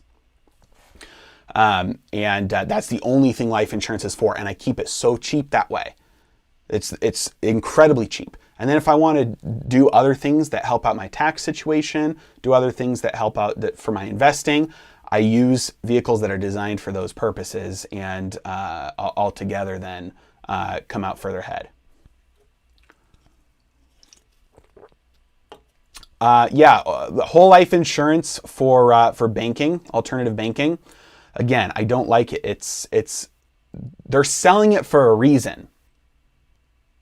And so the only reason that you can get these things is because on net, they're not profitable for you. They're profitable for them. They're getting a big commission check. They're getting the premiums every month. That's why they're selling it. That's the only reason you're able to get these policies. So that's the first red flag. That the reason they're being sold is because they get paid. And if it was profitable for you to do this, and it was profitable for everybody to do this, it'd be unprofitable for the business to sell these things. And so they wouldn't sell them. And that's why I use term life insurance, because I'm expecting to lose money on that. But the term life insurance means that I'm losing the least amount possible while still protecting my dependents against disaster. And so the whole life insurance policy is, again, using a vehicle for a purpose that you can use other things for that do it better. And the biggest thing there, especially if you're using it for real estate, excuse me, is the interest rate deduction. If you're using it for investment in real estate, then you lose that interest rate deduction, which is a huge reason why real estate is a profitable investment, is because of the tax reasons. And so you lose that when you do it through your whole life policy. All right, let's see here. I'm going to do a little bit of an update here. We've got we're up to 72 electoral votes for Trump. We're still at 85 for Biden. So we're getting some more states coming in. We see here in the middle, we're seeing a lot of red states get locked in. And along the East Coast here, we're seeing the blue ones come in. And still, Texas, I'm surprised Texas is still showing blue. 55%. I'll be surprised if it stays blue. I think it'll flip red by the end. Florida's still red, 89% reporting now. Trump has a little tiny small lead there. And we're starting to see some other ones start to show up as leads, like North Dakota has a lead. Maine, Trump has a lead. And then Kansas and Missouri, Biden has a lead. Okay. Kevin says, I'm pro gold and Bitcoin, but can't help but ask myself, what shortfall does gold have when it keeps getting dropped in favor of fiat, perhaps birth rates, spikes in short-term liquidity, and hoarding? So this is what I was saying earlier, that the purchasing power of gold is what you need to be concerned with, not the price of gold. And so if we get a deflationary death spiral, and the Federal Reserve breaks and shuts down, and banks go under, and the entire government shuts down, and the stock market crashes, and every company in the S&P 500 goes bankrupt, and debt, almost all debt gets defaulted on. That's a deflationary death spiral, where the amount of money in the system collapses because of all of the economic pain that is going on. What that does is that makes everything cheaper, right? So if debt starts collapsing, the debt gets cheaper. If the stock market crashes, stocks get cheaper. If companies start filing for bankruptcy and going out of business, all the stuff that they're selling gets cheaper. It goes on fire sale. They're liquidating it. There's more stuff now. Supply and demand relative to the amount of money. Banks start closing. The actual amount of money in circulation, actual money starts to disappear. The money supply starts to contract. And so that's a deflationary death spiral. Well, what happens then? Things get cheaper. Stocks get cheaper. Gold gets cheaper. Gold would absolutely go down in price during a deflationary death spiral. You're not concerned about the price, though. I'm not concerned. I don't care if the price of gold goes up. I don't care if the price of gold goes down. It's how much stuff can I buy with that ounce of gold? We've had lots of deflation over thousands of years. We've had lots of inflation over thousands of years. The purchasing power, the amount of stuff you can buy with gold, stays the same. And so your gold ounces will get cheaper in terms of dollars, but you can still take that gold and you can still go purchase the same amount of stuff out there with that 1 ounce of gold. And could the future be different than the last thousands of years of recorded history? Yes, absolutely. But if I'm going to put my money on something in terms of what's most likely to be the most sure bet, we've never had a fiat currency that hasn't lost that hasn't lost more than 95% of its value. Sovereign debt gets defaulted on all the time throughout history. Corporations go bankrupt all the time. And so if I'm going to use something that I'm looking for the most sure bet for storage of wealth for my savings account, historically that's gold. Gold has a transportability problem. We've got the best transportation this world has ever seen, which means that gold's transportability problem is far less than it's ever been in the history of the world. What that means is that gold has kept its value even when transportability has been a much bigger issue than it is today. So that means that gold does not have a transportability problem. All right, update on the Electoral College, the votes map. We're up to 119 with Biden still in the lead. Donald Trump, we have 92. So it looks like we just had North and South Dakota come in. We had Nebraska come in. We had Wyoming come in. And let's see, I think a couple others came in as well. New Mexico came in for Biden. That might be something on here isn't right because that's showing 0% reporting for New Mexico. So either they have reported and it came in, or that's just a glitch that it's showing up there as blue. So right now Google is showing 119 Biden, 92 Trump. Again, 270 to win.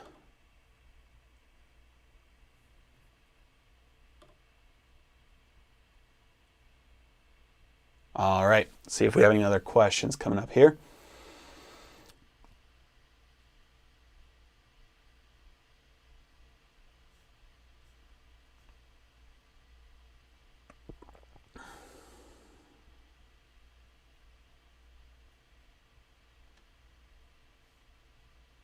Wall-to-wall coverage of the U.S. election here in Australia on TV, unheard of in past elections, is certainly an important result for not only the U.S. but the world.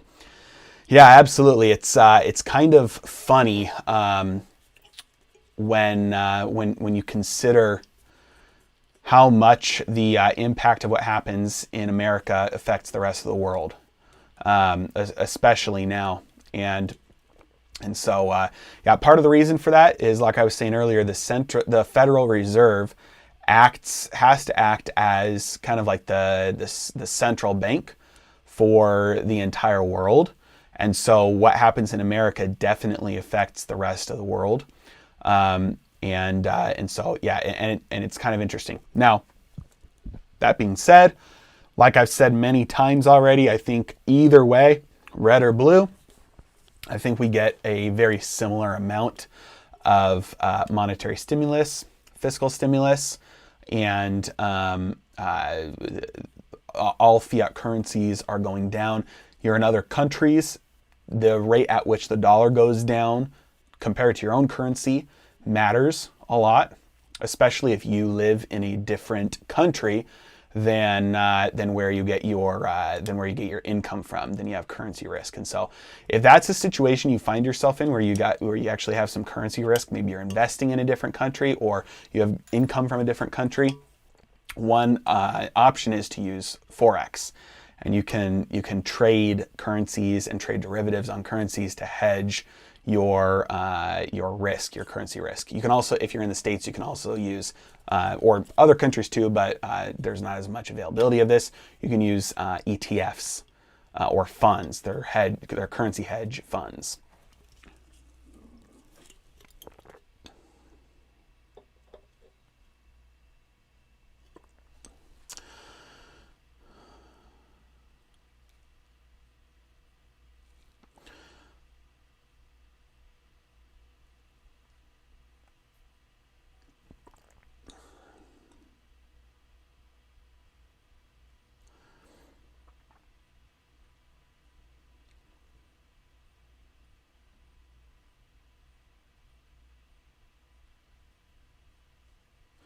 All right, let's see here. So there's a couple there's a conversation going on right now about birth rates, and so this brings up a good conversation topic about demographics and population. And so one of the reasons why the inflation rate of gold has been about 1.5% throughout the last 3,000 years or so is because that's been just about the growth of population. And so as population globally grows, the demand for gold grows, which pushes the purchasing power or the value of that gold up, which gives more of a incentive for miners to mine more gold, which puts the supply of gold up, which then compensates for the increase in population. So theoretically, we have a population implosion around the world and babies stop getting born everywhere and the population starts to shrink. Then yeah, the opposite would happen because you don't put gold back in the ground. It only comes out. But it's what the biggest concern here is not that that will happen, because there's really no indication that the population of the global population will peak until it's at about probably 11 or 12 billion. The real issue is the local demographics. So right now, I talked about this earlier, you see San Francisco's population imploding. That means real estate prices are dropping, right? New York City's population is imploding. Real estate prices are dropping. In places in Arizona, New Mexico, Texas, Utah, Nevada, and a lot of places around the states, real estate prices are spiking. It's because a lot of people are moving there. So demographics is the number one, above everything else, demographics is the number one reason why growth happens. And this is why population implosions are such a big deal, especially in some European countries right now, because if you have a population implosion, your nation, your economy, your society, it implodes, it dies. You can't have growth. And so this is when you talk about a bullish case for America, historically, one of the biggest reasons why somebody could be bullish on America going forward is demographics. Our not our birth rate, but primarily, but mostly from immigration. That's one of the biggest reasons why America, and nobody really talks about this, but this is one of the biggest reasons why America's had such good growth over decades, is because we've had such a good immigration rate that's kept our population growth up. If things change, though, that could reverse itself. You can have an exodus just as fast as you have an immigration influx, and that would reverse those trends. And the natural birth rate of American citizens is not anywhere near what we get from immigration right now. So immigration is something that is fantastic for America and for growth of any country. And so if that changes and the immigration trends change, and right now China's immigration numbers are growing, and if that really shifts, that's one of the biggest drivers. And so global birth rates aren't going to probably change that much for a while.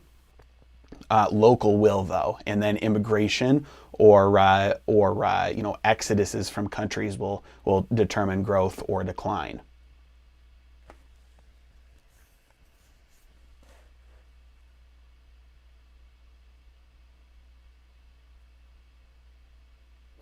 All right, transport speeds of physical items have never been faster, but you're arguing that it's fast enough when you account for the speed of everything else, like email.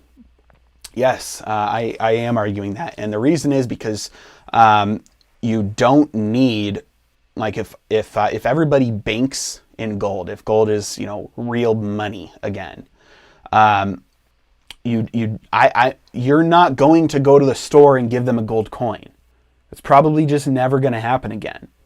You're going to swipe a card, and your bank is going to have a giant amount of gold in storage, and they're going to have individual people's accounts. They're going to have businesses' accounts.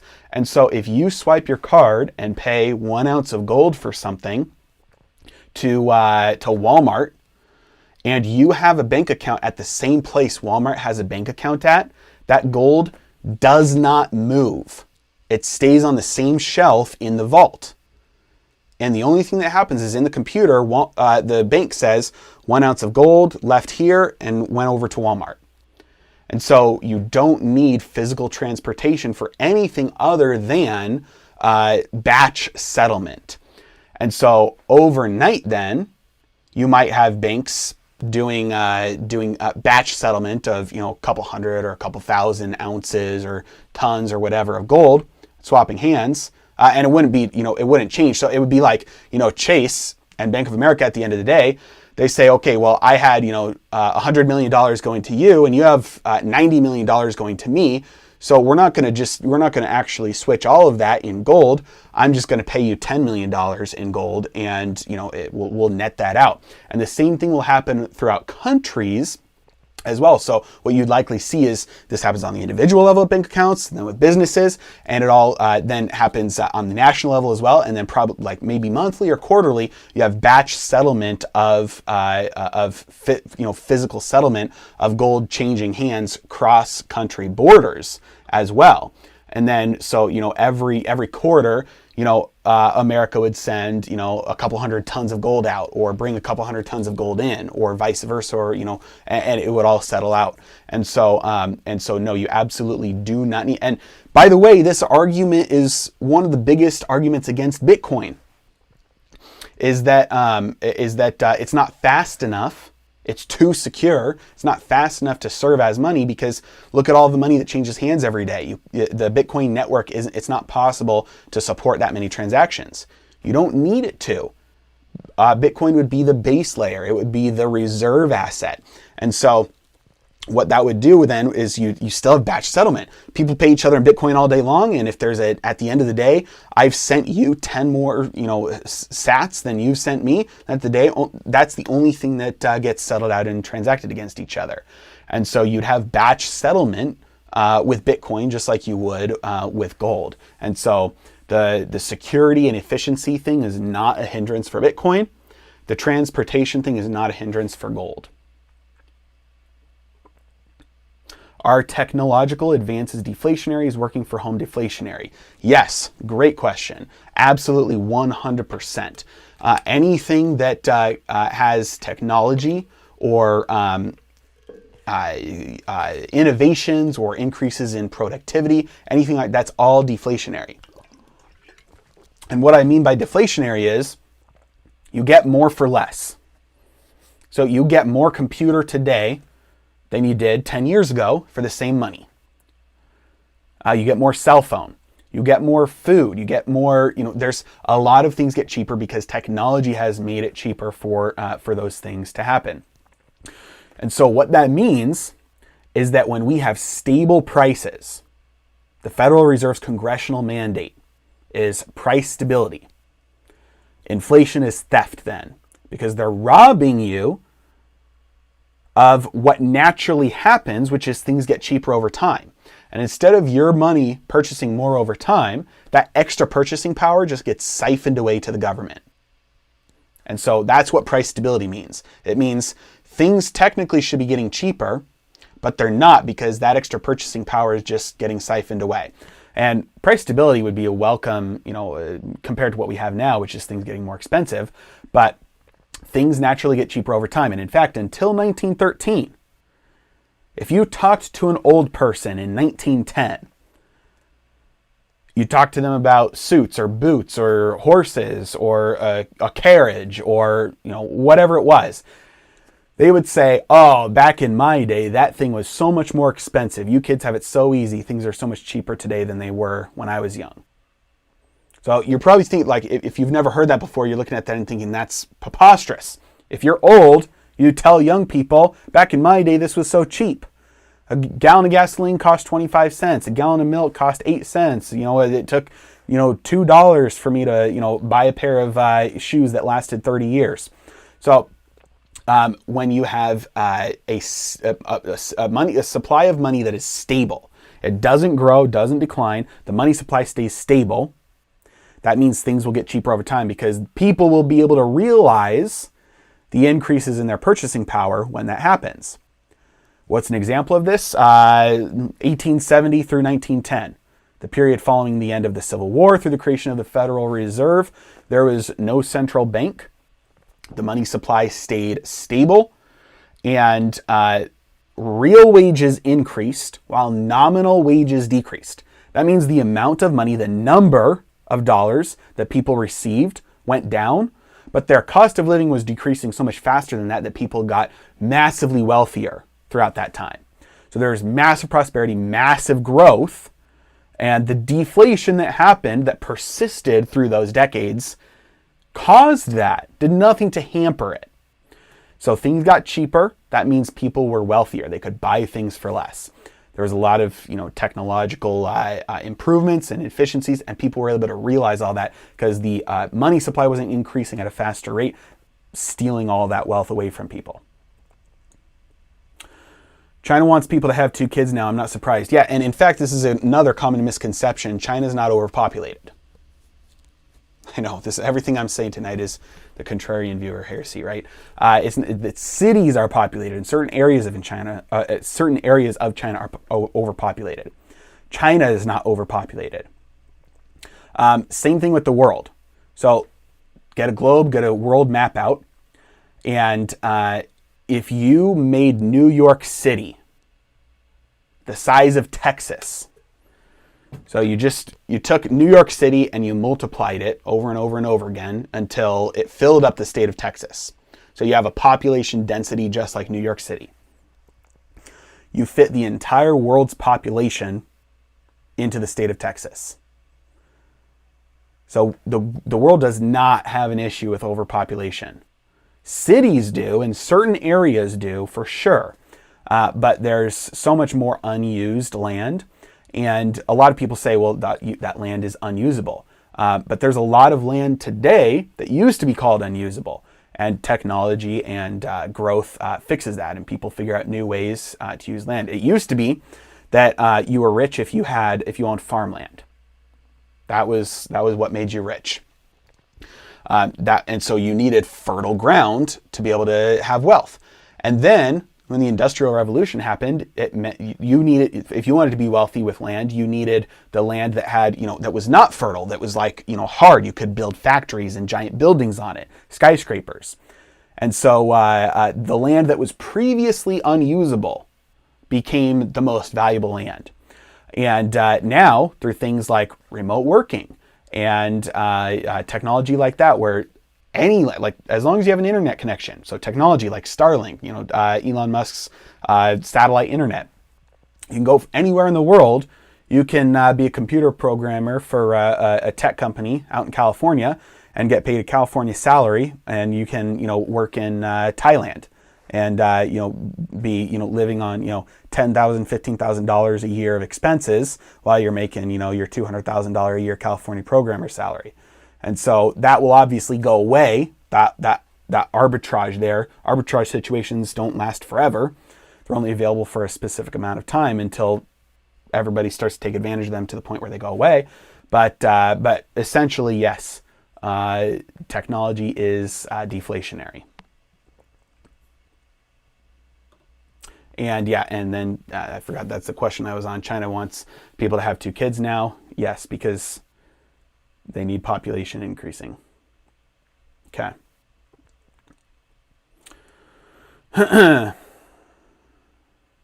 I have any information about the IMF's meeting late October and the likelihood of an upcoming New Bretton Woods event? Fringe concept could be the upcoming second lockdowns to be a preparation for it.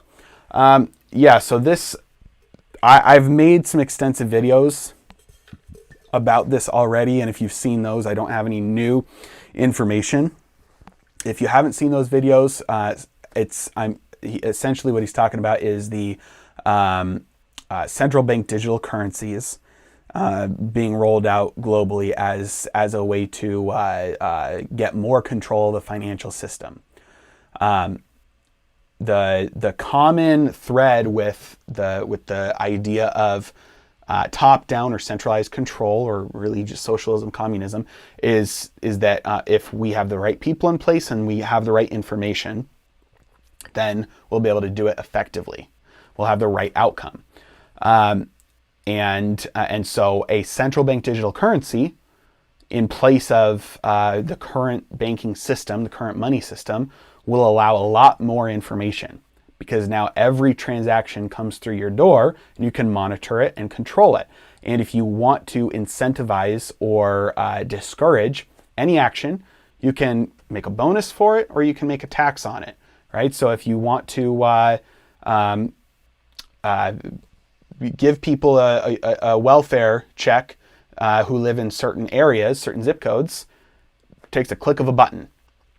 If you want to stop certain transactions from happening, if somebody makes over, $20,000 a month in income and you think that's too much as a policymaker and you want to tax that, then every dollar over the $20,000th dollar, every dollar over that gets taxed at a higher rate automatically as it comes into the account.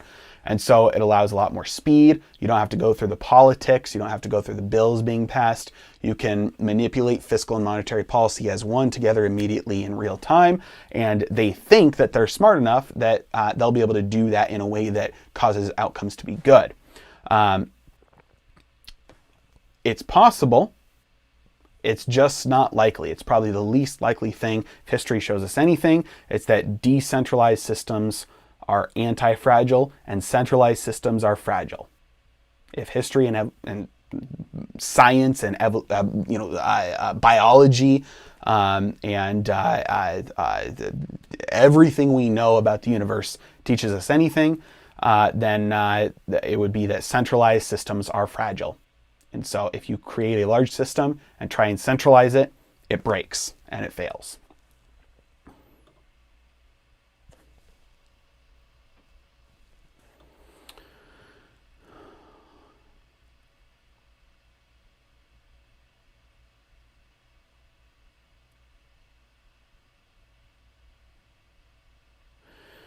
All right, let's see here.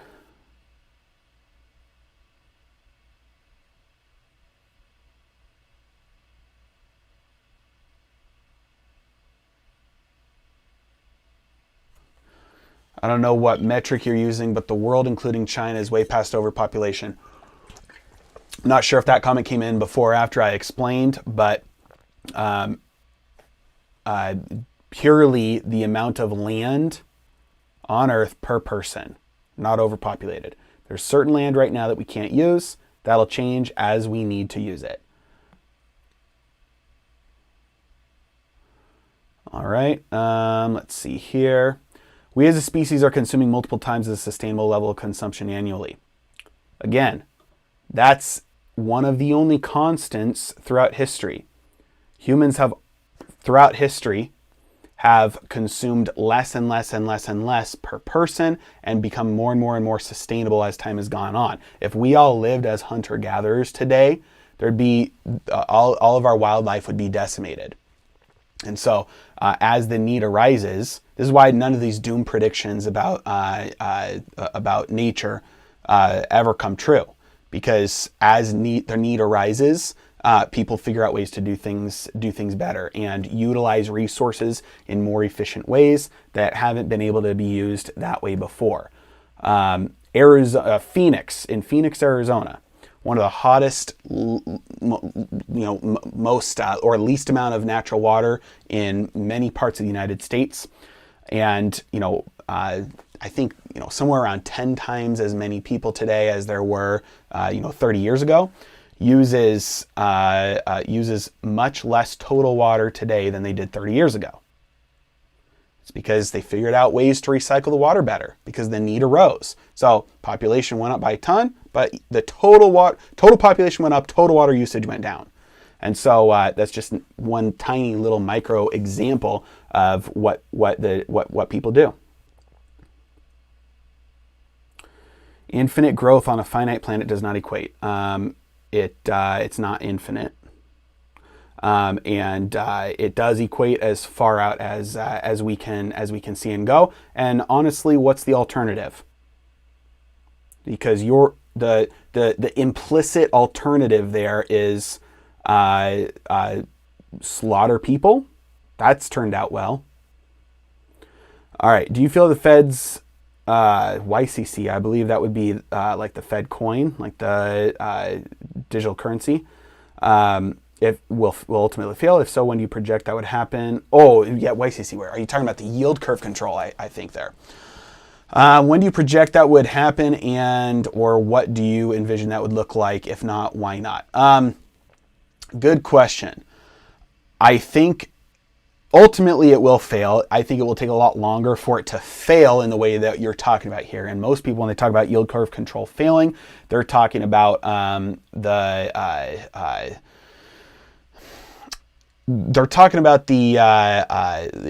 interest rate spiking regardless of what the Federal Reserve is doing.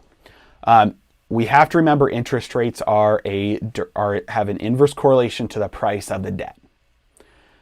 And so the yield curve control would fail if interest rates spike, but interest rates can only spike if the debt price drops. And the only way the debt price can drop is if people stop buying it. And when you have somebody who's committed to keeping interest rates down, and they have a money printer that can print an infinite amount of money, and they're committed to using that to buy debt, then just mathematically yields can't go up. Yields can't go up because the price can't go down, because they're buying it.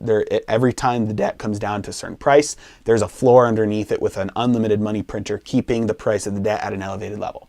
Now, what does that, once it becomes so apparent that that is not correlating with the nature of inflation and the economy, and that's all just funny money, and that the interest rate doesn't compensate investors for the risk that they're taking on and all that, how effective is that going forward?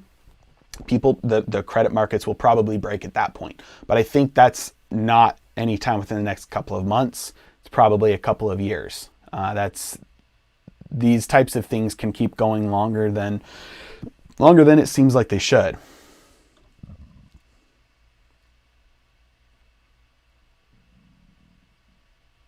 All right, let's see here.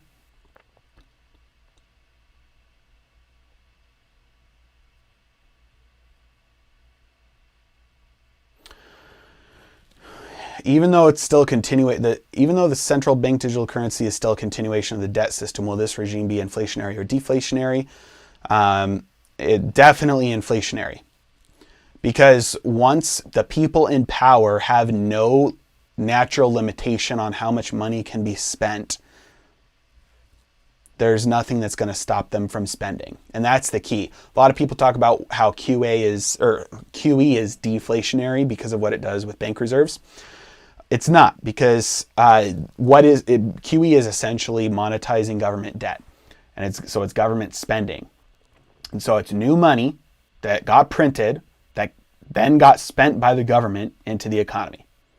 Regardless of what happens with it after that, that event still happened.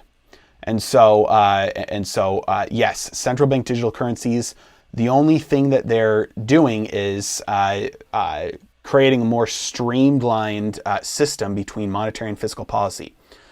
Better partnership, more efficiency between the money printer and the money spender. And this is why the founding fathers never wanted a central bank to begin with. That was something they had all experienced. The colonials, the hyperinflation of paper currency. That's why the Constitution says that they could coin money and set the value, based on set the value of it based on the weight. But it was never about creating money. Even when the Federal Reserve was finally created in 1913, there were limitations put in place so that they couldn't monetize the government debt. They could only buy treasuries off the open market. So it was, those are basically just limitations in name only, because they still monetize all the debt now, and they give the government the ability to spend what they want, but there's still some legal loopholes that are having to be jumped through for that to happen. And so as this thing progresses, those loopholes or that red tape goes away, and the money spender has direct access to the money printer.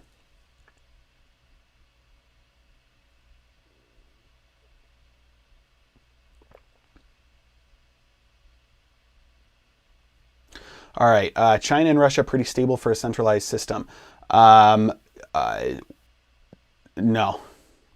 And also, it's easier to start a business. This is another common misconception. It's easier to start a business today in China than it is to start a business in the United States. America talks about capitalism and freedom, and China talks about communism. China is more capitalist than America, and America is more communist than China. I'm mostly talking economically there, and for sure there's big issues in both places. But when you look at trends, the United States has been trending towards centralized control, and it's been on the decline. China has been trending towards freedom, and it's had one of the biggest historic rises in history. And so it's not the centralized system of China that gives it its strength. It's the trend towards decentralization and the trend towards freedom and capitalism.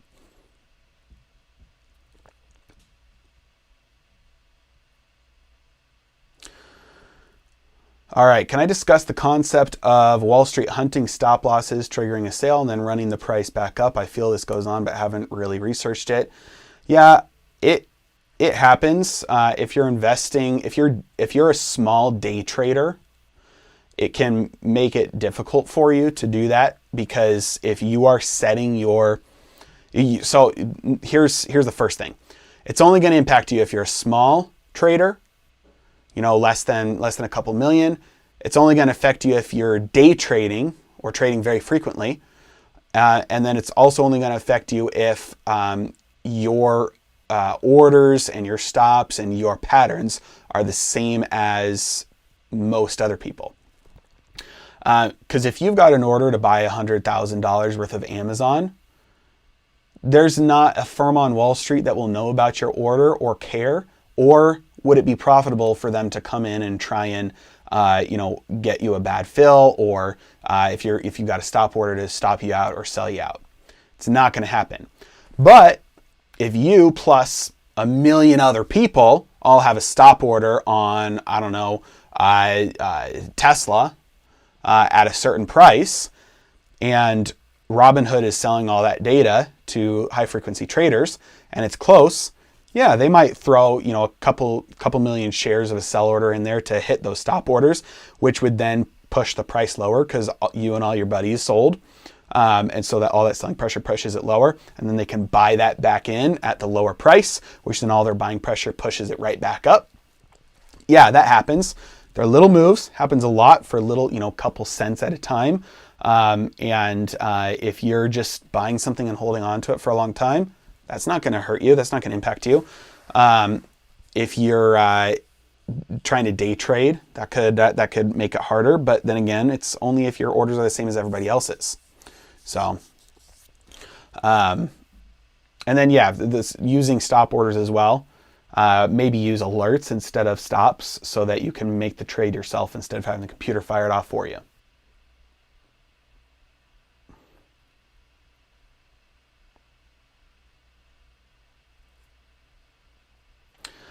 All right, I'm assuming that oil companies will spike overnight if Trump wins tonight.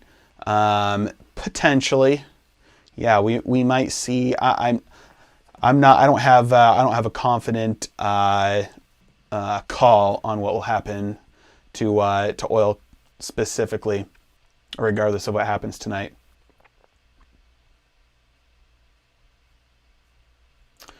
All right, so let's look back at the election map here. Biden is at 122. Trump is at 92. So Biden still has a lead. We need 270 to win. And let's see here. So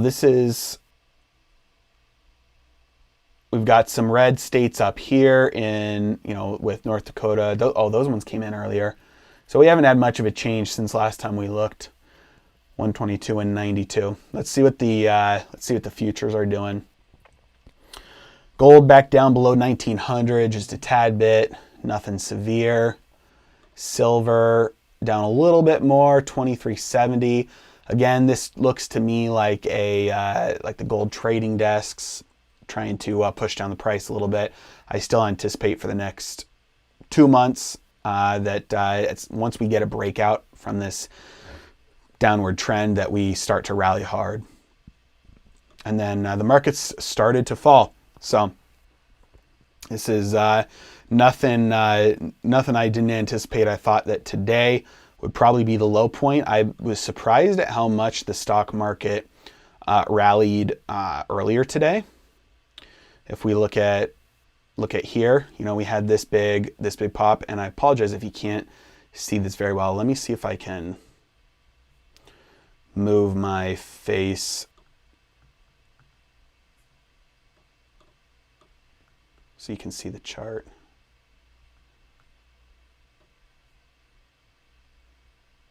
I think that works.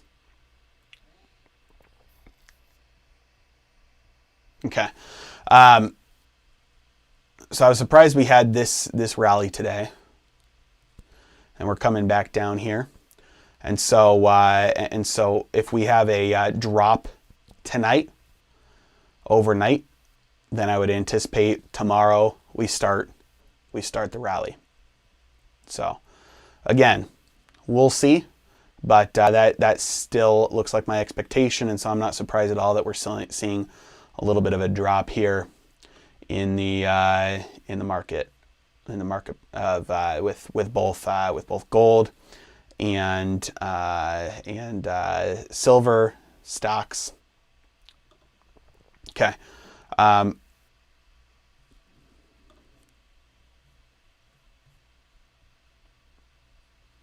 See if we have any other questions coming up right now.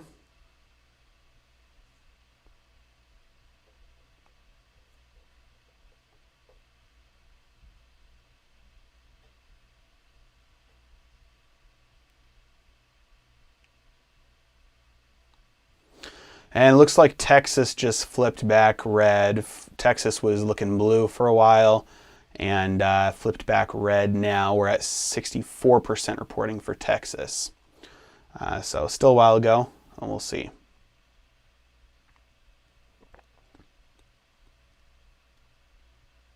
Okay. All right. I am going to take a quick break, and I will be back in 2 minutes.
All right, I am back.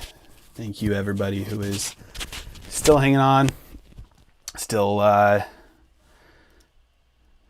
with us here. Let me know if my microphone is not working, since I just flipped the switch and turned everything back on. I want to make sure that that it's on. All right, looks like we're still 131 with Biden, 92 with Trump. And we're seeing Texas still red, 64% reporting. Florida is at still red, 91% reporting.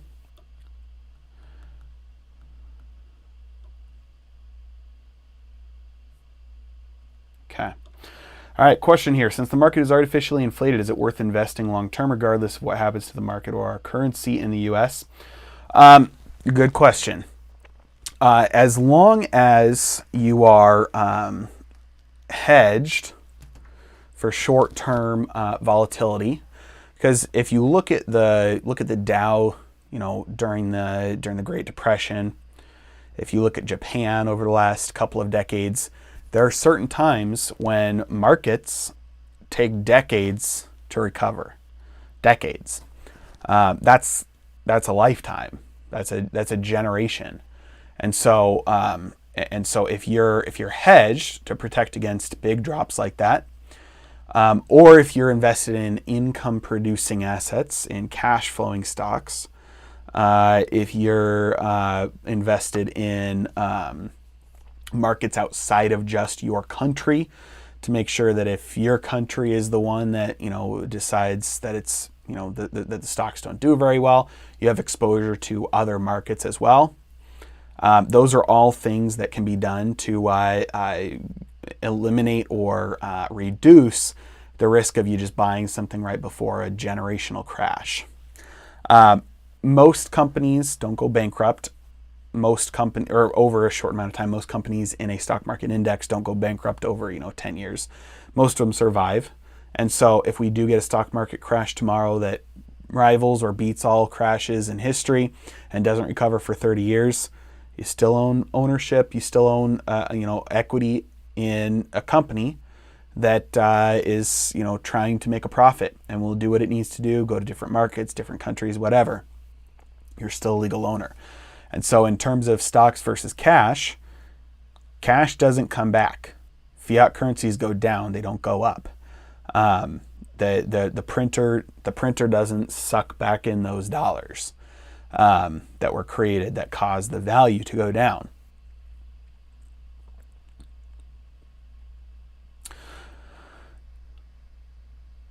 All right, let's see here.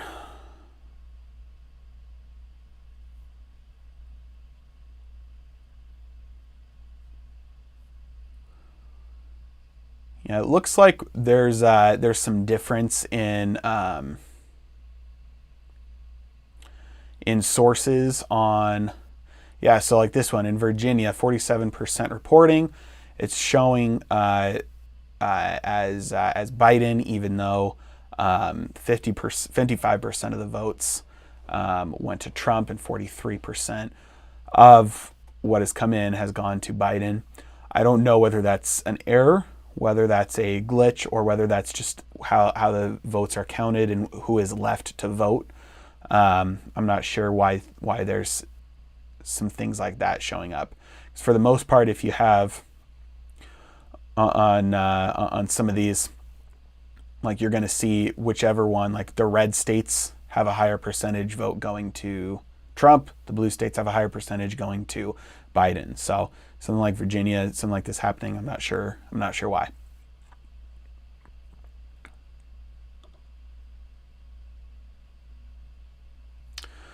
All right, let's look at the Senate and the House votes and see what's going on there. Okay, so 51 for majority. We got 41 for the Democrats, 38 for the Republicans.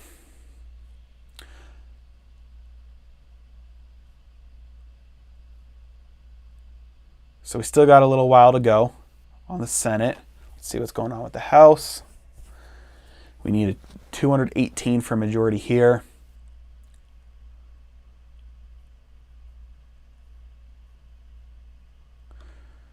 This is one of those. This is one of those reasons why it would be nice if the people had options to them that were better for people, like ranked voting, where you didn't lose your vote if you voted for who you really wanted to first.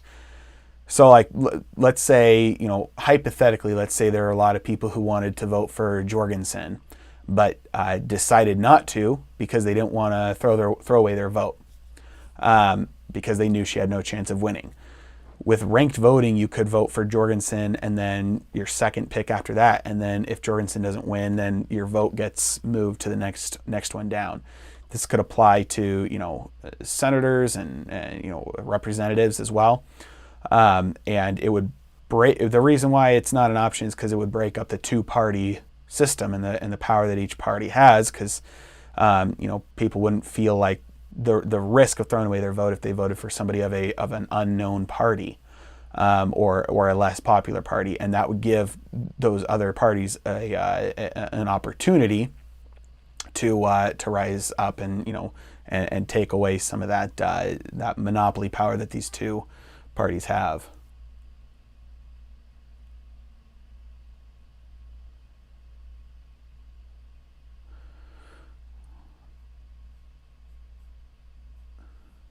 Yeah, it's a feature. It's not a bug, definitely.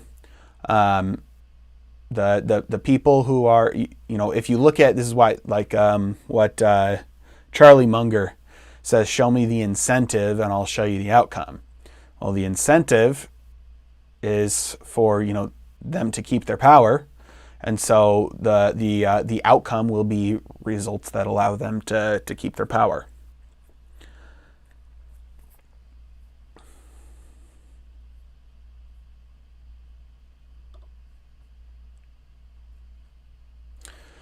All right, let's look at what's happening with the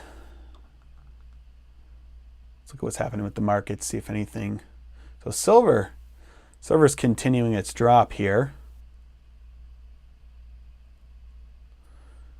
A nice little drop here down to 23.50.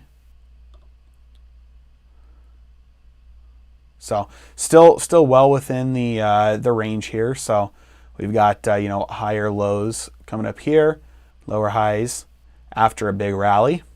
So this would still be this is still a bullish pattern here. And so we'll see what happens. I'll keep watching it throughout the night, but silver is always so much more volatile than gold is. This is one of the reasons why I usually, when I'm talking about like precious metals, investing and saving and wealth, I usually just mention gold, and I don't say gold and silver. And it's because silver's monetary usefulness has been on the decline for a long time, not just the past couple of years. It's not just the manipulation, the spoofing, whatever. Its monetary usefulness has been declining, especially with technology, like what I was saying earlier about the technology of having a gold-backed system is very easy to do with like batch settlement. You can just swipe a debit card and the ownership of the gold in your account is reassigned, and then batch settled with other custodians. That's something that detracts from the monetary usefulness of silver, because historically the reason why silver had value is because it has less value than gold per ounce. And so if you needed to make change, you'd use silver to make change for your gold. Similar to how in a cash-based system, people use their dollar bills and they use coins for the change. People use gold coins for big purchases and then silver coins for small purchases. But with technology, that's not really necessary. It's much more driven now by its commodity use, its industrial use, its use as in medical and technology uses. And so that makes its value a lot more volatile. And so one of the arguments for Bitcoin is it doesn't have any of that, so its value is derived solely from its monetary usefulness. And so some people say that that's bullish, some people say that that's bearish, some people say that's why it'll succeed, some people say that's why it'll fail. We don't know yet, but it is unique in that manner.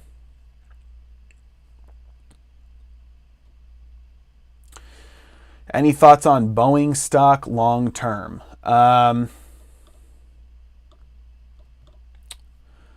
That's a good question. That's one of those that's it's hard mentally to separate what should happen from what will happen. It's like what should happen to Boeing is it should go to zero. Like they make bad products and they're a parasite. They get all of their money from Pentagon black holes, basically. And in the presence of any real competition, they've got access to a government monopoly. They have government contracts, and in absence of that, if there was real competition, and they had to sell their products on the open market, they would face some severe punishment from the market. Now, what will happen versus what should happen? They'll probably be able to continue this for a while, and government spending will go up, and they'll be able to lock up bigger contracts, and to displace a monopoly that is a coercive monopoly, a company that is there because of a government contract or government laws or government monopoly. It's a very difficult thing to do. So at some point it'll probably happen, but I just don't know when. I wouldn't invest in them. It's not one of those companies where I'm thinking, they could go up, they could go down. I'm not confident either way on a company like that derives its value from government contracts without having the meat to back it up if they were to lose those.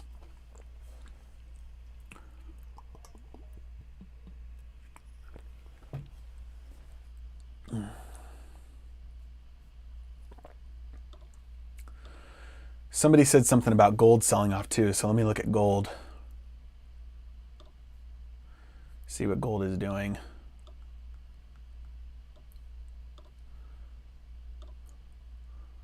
Yeah, it's selling off again. So if you're not familiar with candlesticks on a chart, every one of these little candles, these are called candlesticks. The red and the green things. And every single one of them represents whatever period you're looking at. So up here in the top left, 15-minute, 5-minute, 1 hour, 1 day. So whatever period of time you've got selected, that's how much time is represented in each of those units, each of those candles. And then when you look at it, you'll notice the colors are red or green. And then there's these sticks that come off the top and the bottom. The red and the green part is called the body, and that represents where that period of time started and where that period of time ended. So right now I'll click over to 1 day, and so you can see here this red bar that we're on here. When this day started, it was the price of gold was at 1915, and currently, because this day hasn't ended yet, it's at 1894. So on the day prior, on this green one, the day opened when it was at 1895 and closed up here at 1915. And then these are called wicks, these little lines that come off the top and the bottom. And those represent the extremes of where the price reached during the middle of the day, before it closed and after it opened. So this green candlestick tells us that the price, when it opened, it was here. At some point in the day, it was all the way down here. At some point in the day, it was all the way up here, and then it closed here. So there's 4 pieces of information, or rather 5 pieces of information on every candlestick: where it opened, where it closed, its top and its bottom, and then the color shows you the direction of the day, just so that you can see it easily just at a glance.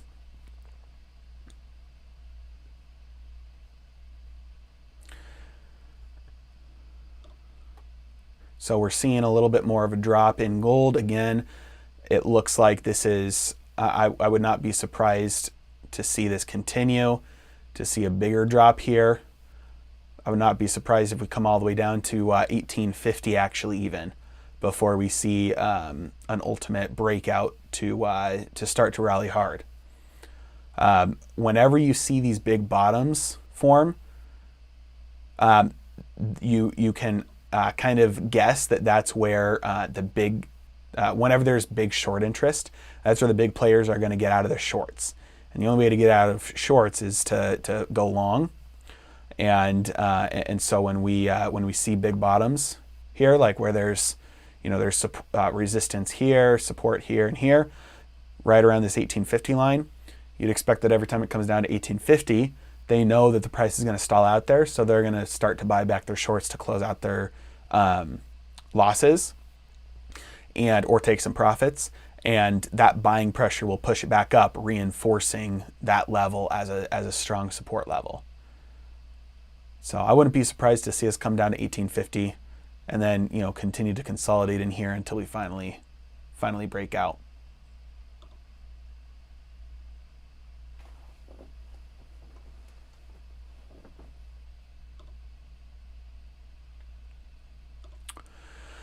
Looks like oil up a little bit.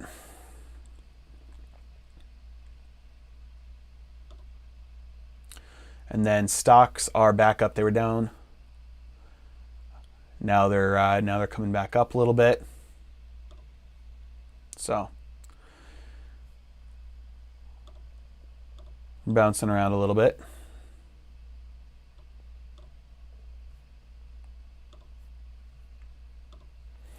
Still at 131 Biden, 92 Trump.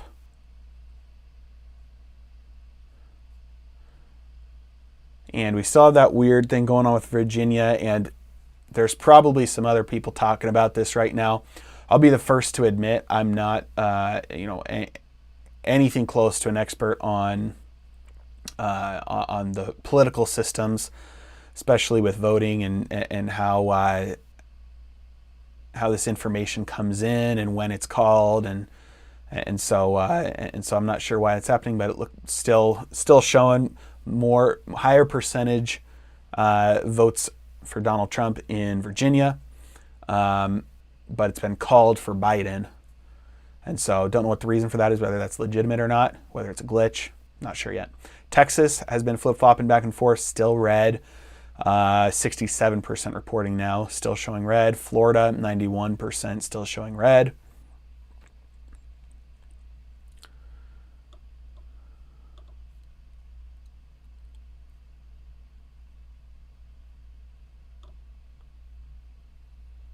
All right. What other questions anybody have? It doesn't even have to be about the elections or who's going to win.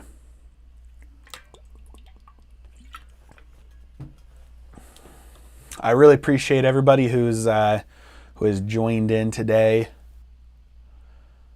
and I apologize for the technical errors, the technical issues that we were having earlier. When you'll notice if you go back, I don't know if it's up there yet, but YouTube usually puts up the live streams after the fact, and if you've joined within the last hour or so and you weren't on at first, the first one I tried to do, the first live stream, just quit. And so if you decide that you're going to go back and watch any of this, there'll be 2 live streams posted. It's just kind of like part 1 and part 2. So it was just a technical error. My internet cut out.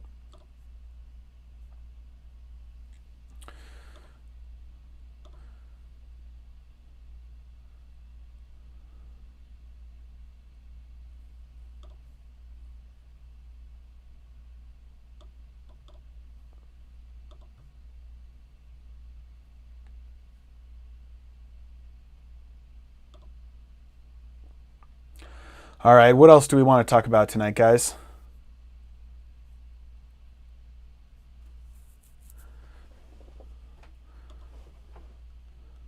Anything we haven't covered yet? We've talked about gold, Bitcoin, stock market, real estate. Do I think the Senate will pass stimulus before the end of next year? It depends. It depends. So if we have a blue sweep or a red sweep, no, I think it'll happen pretty quickly. If we have the Congress split, especially with a contested election, I think it could take a while. It could take till next year for sure. But once the election is done, I especially after a week or two goes by and more votes roll in, because that's something that a lot of people are saying will cause some volatility while they're waiting for the votes to roll in. I think it'll happen quicker than people are expecting.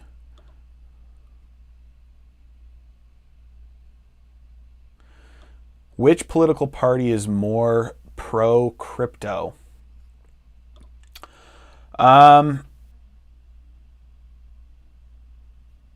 Well, I have to preface this by saying, you're asking in my opinion, and I am not thinking that anything at all is pro-crypto. There are certain things that are pro-Bitcoin, and there's a big difference there. I think either way, whether it's mostly red or mostly blue, that's going to be a tailwind for Bitcoin, because that will provide more. It'll be easier for the government to devalue money, and the more they destroy our money, the more people look for alternatives. The more people look for alternatives, the more people find out about Bitcoin. Add on to that the fact that you have more corporate adoption of it, more institutional adoption of it. Fidelity recently came out and said that a 5% allocation, and this was, by the way, this is after I made my video about putting a 5% allocation Bitcoin. They recently said that, and so as money gets destroyed, people look for alternatives. They'll find Bitcoin, and whether or not in the long scheme of history it turns out to work and will ultimately be adopted as money, in the short term, that's the driver of it, whether people learn about it, because the more people learn about it, the more they buy it. If we have a political system that can't pass stimulus bills, that can't decide on things, then things will get cheaper.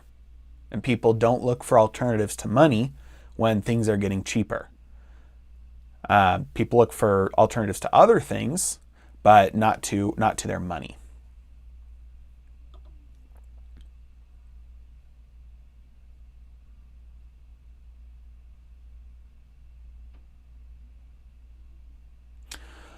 Ethereum is not worth mentioning, in my opinion.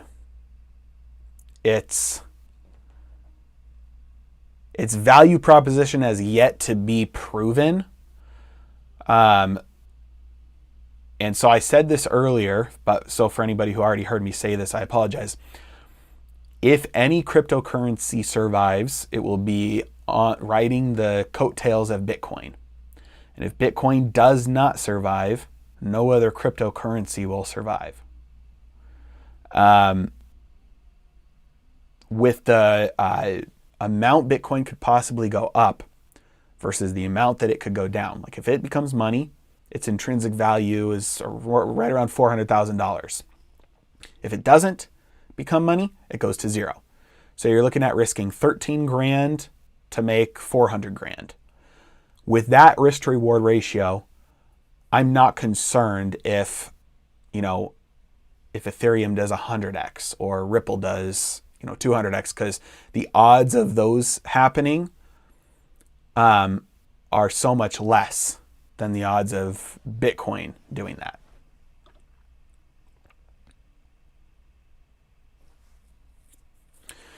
You really don't think housing prices will drop when renters and landlords are unable to service or pay? I imagine a number of homes will hit the market once the moratorium ends. Potentially. The problem is we don't have the data to show why people are not paying right now. When people are given the option to not pay, a lot of times they just don't pay. And so we will probably see a supply increase when the eviction moratorium ends, when forbearance stops being an option. But the demographics nationwide, not in specific areas, but average over the nation, don't indicate that a likely supply increase will do much to housing prices. If you look at the number of people that are in forbearance, the number of renters not paying that are taking advantage of the eviction moratorium, and then they still have to live somewhere, right? And so evictions and moving, the supply of housing, the potential that the amount it could increase, maybe 10% in a really bad scenario, would not do much to cause housing prices to go down a ton. And from a personal residence standpoint, doesn't matter. You're living there, right? Who cares if your comps go down 10%?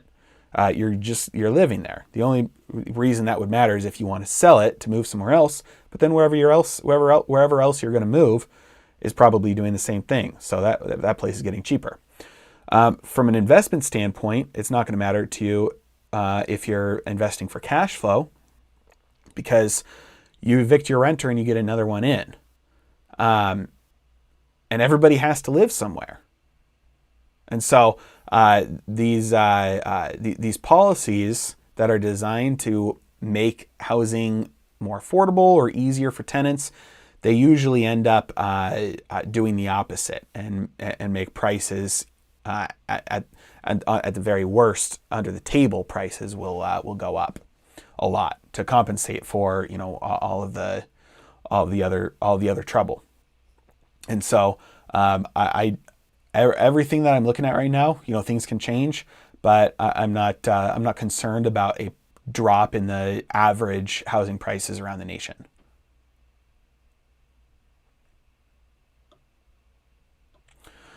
For a bear market, is there a hedge in terms of holding underlying stock that goes up in a bear market instead of options? One thing that you can do is short ETFs. So if you've got a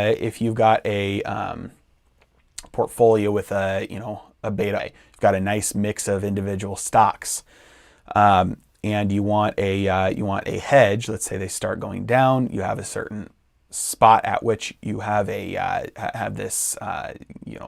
alert set up. Stocks start going down. You can short the S&P 500 ETF, SPY. I don't like using inverse ETFs because of beta slippage. If you look at a long-term chart on any leveraged or any inverse ETF, they only go down. They're designed for very, very, very, very, very short-term moves. And because of the fees and because of the way that leverage works and because of the way that tracking works, if you go 10% down and then 10% up, you're only at 99%. It didn't get you back to 100%. So repeat that thousands of times for years, and because they track the daily move of the underlying, these inverse and leveraged ETFs, they bleed value over time. I'm not a fan of using things like that as a hedge. Do I think the pandemic was planned as a way to accelerate the currency reset? No, I don't. The number one, conspiracy theory in a negative way. I just mean it in a way that, a theory about people conspiring at a high level to make something happen. The number one argument against that is the sheer incompetence of bureaucrats. And so if governments around the world were trying to cause something like this to happen, and they were intentionally making choices to try and make this happen, where we are today, the likely outcome would have been, probably, prosperity, right? So if you look at any action by policymakers and then look at the results, it's usually the opposite of what they were going for. And so the sheer incompetence of bureaucrats is the number one reason. And so, do I think that I'm not a health expert. I don't know where the virus came from, whether it was created, whether it was released on purpose or an accident, or whether it just came from nowhere, as just as a normal virus does. No idea. I don't think it matters. The correct actions taken by countries and policymakers and governments would have resulted in a lot less damage, no matter how you look at it.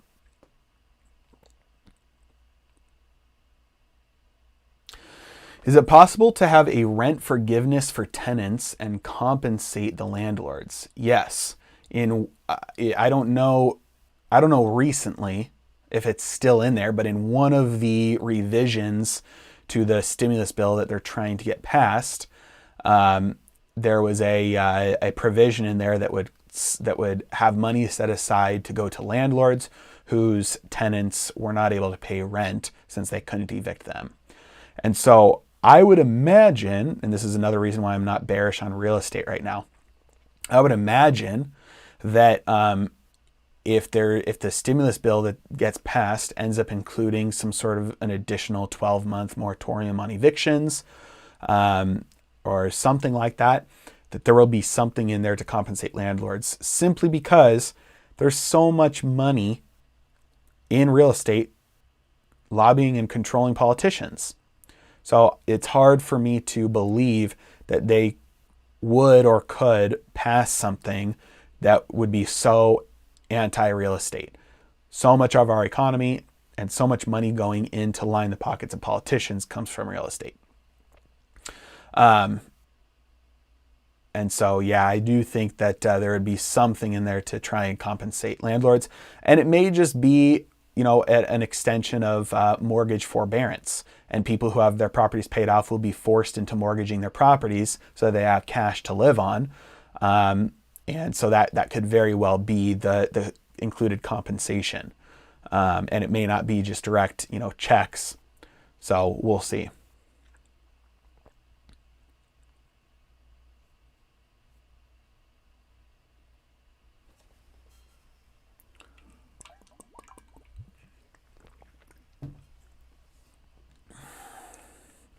All right, I'm going to take a look at oh, look at that. We have a nice little pop in the stock market here. It's starting to rally a little bit. And especially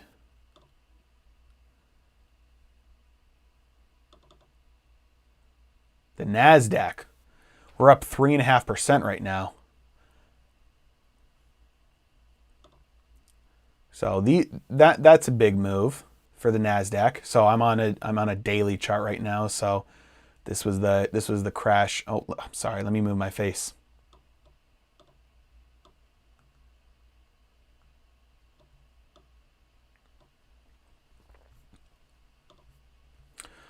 All right. So NASDAQ futures here. You can see I'm on a daily chart here. So we're getting a big spike. And we're up 4% now. So we're getting some big moves right now in the stock market. Some big money is coming in to buy right now. So I'm on a daily chart. So this was the crash back in March, and then this is the US or the S&P 500. We're up about 2% now. I'm going to go to a smaller chart here. So each candlestick here is 5 minutes on this chart. So you can see in the last 20 minutes or so, 30 minutes or so, we've seen a big Big pop that's continuing. What's happening with gold? Okay, we had a little bit of a comeback and it started to fall again. We're down about 0.7% with gold futures, and silver we're down a little under 2%.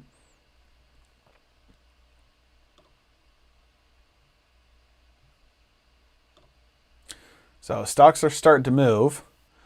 We're at 98 electoral votes for Trump right now and 131 for Biden.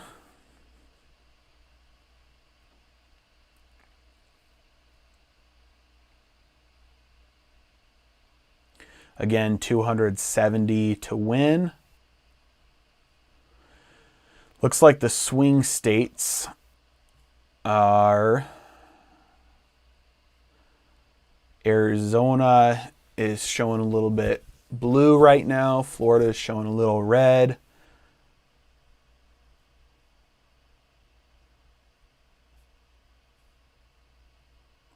But something is causing some money to flood into equities right now, because we're seeing this pop in the futures. So I'll have to keep a close eye on that, see what happens. But 4% is not insignificant for the NASDAQ.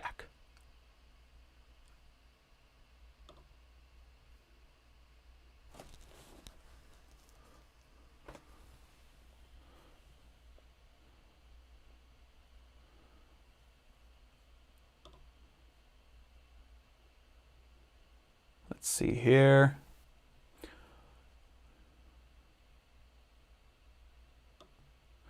So Ryan asked, in the short term, if things get out of control with the election, like with a contested election, riots and stuff, is there a sell-off that we will recover quickly from? I think so. Yeah. So this is what I've been talking about for a while now, which is the uncertainty aspect of this. Right now, still, technically anything could happen, right? We could see entire cities burn down to the ground still. Nobody knows what's going to happen yet. And I'm not watching the news, so we might already be seeing some cities burning down to the ground, unfortunately. So we'll see.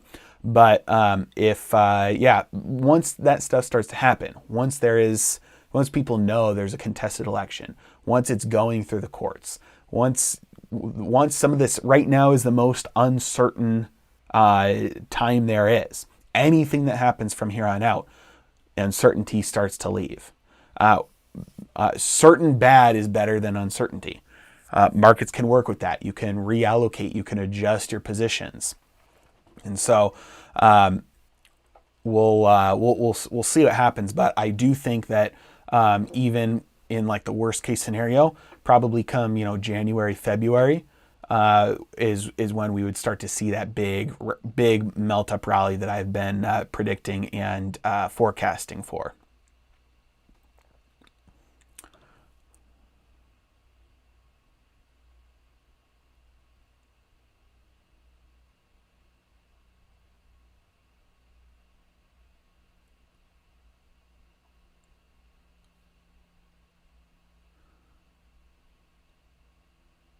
Yeah, so Brent just asked if I expect gold and silver to go up with a Biden win versus a Trump win, and I don't think that they're going to have much of a difference either way. I anticipate that both gold and silver will do very well over the next couple of months, very, very well. Absolutely. So, and I don't think because Trump has out-socialist the socialists in terms of economic policy. And so either if we get more of the same, what we've had for the last couple of years, or even, just increasing that spending to a whole new level, either way, those are both very, very, very bullish things for gold and silver and asset prices in general. So it looks like the betting markets are now starting to price in a Trump victory here. It looks like betting markets are starting to price in a Trump victory. So we'll see. With the votes coming in yet, it's still far from over. Lots of votes still need to come in here, and so we'll see what happens. But at least the betting markets, from what I'm seeing, people are starting to say that the betting markets are starting to price in a Trump victory here. Now, Brent just said that he's about to dump his gold and silver for Bitcoin. He sees Bitcoin doing better. Bitcoin has been doing better, absolutely. I don't know if there's any asset in the time period of Bitcoin being an asset, being around, that has done as well as Bitcoin. That's not the buying proposition. That's not the value that Bitcoin brings to the table. Because if that's the reason you're buying Bitcoin, you're a speculator and a gambler. The reason that you buy gold is because gold is and has always been money, and it's the amount of stuff you can purchase with an ounce of gold doesn't change over time. So gold is savings. The reason that you buy Bitcoin is on the bet that it will take gold's place as stable money into the future. That right now we're at a turning point in monetary history. And instead of people reverting from fiat to gold, like has happened many times throughout the last few centuries, instead of that happening, that we switch from fiat to Bitcoin. And so if that happens, Bitcoin goes up a lot. So that's the case. That's the bull case for Bitcoin. And so that's why the allocation to Bitcoin should probably be a lot smaller, because it's by nature speculative. And if the odds were high that it would happen, and the probability that was high that would happen, the payoff would have already been kind of arbitraged away, just like gold. You're not going to get rich by buying gold. You're going to preserve your wealth by buying gold. And then when everything else crashes in terms of gold, you'll be able to use that to buy those assets on sale. And that is what will make you rich. But if you buy Bitcoin right now and then it becomes money, that can make you rich.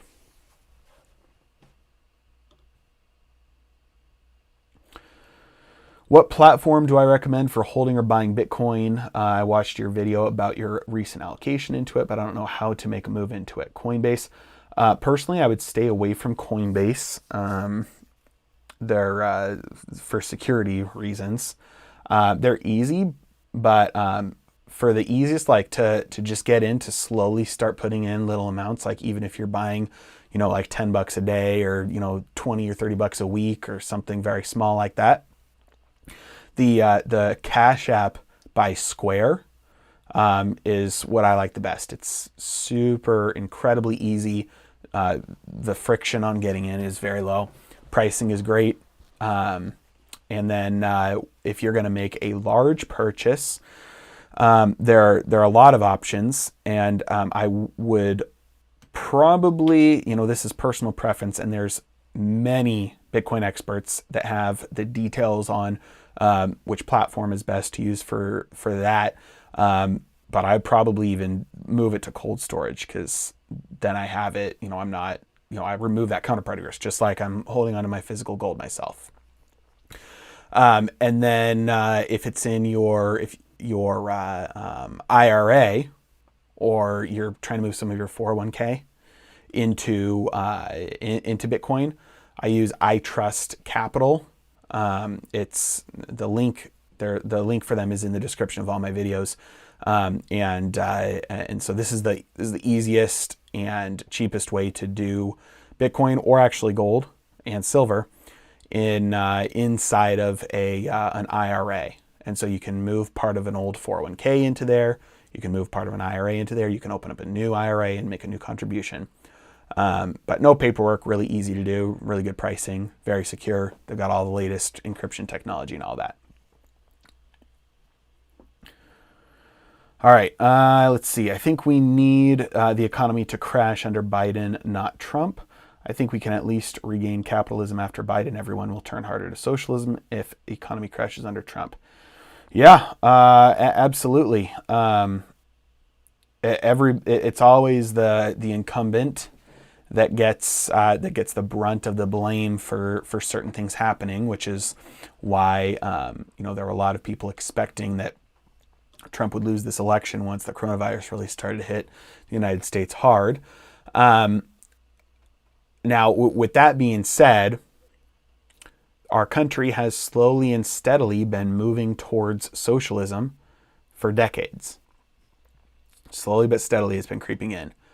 Many different presidents, many different leadership styles, different views on free markets, different rhetoric, and it's been very consistent pace forward towards more and more and more socialism.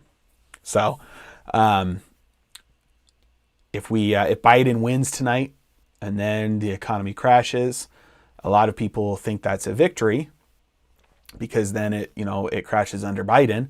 But you have to wonder, like, what's the result of that going to be? And every time there's a crisis, there's more of a power grab, more of a move towards socialism, communism. And so I'm not particularly excited about the resolution to an economic crash, regardless of who's in the Oval Office, because that hasn't mattered too much over the last few decades.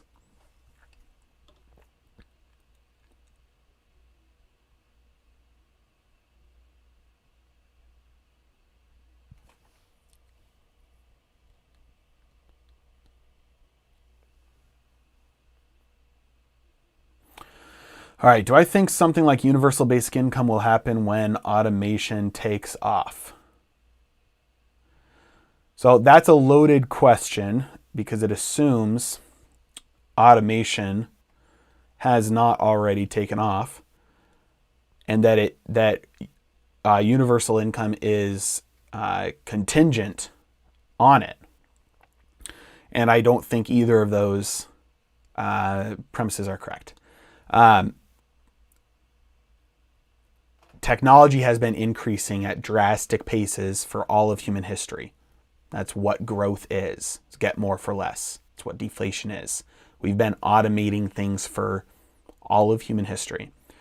If you talk to some of the smartest people or listen to some of the smartest people in artificial intelligence, programmers, developers, leaders in that space, very few of them are concerned about real general AI happening anytime soon. Some of them are concerned about it, but a lot of them are not.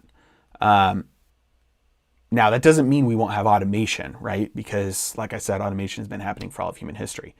That's a net good. That's not a net bad. Humanity tends to just do more and be more productive when humanity is able to offload tasks that it had to do before.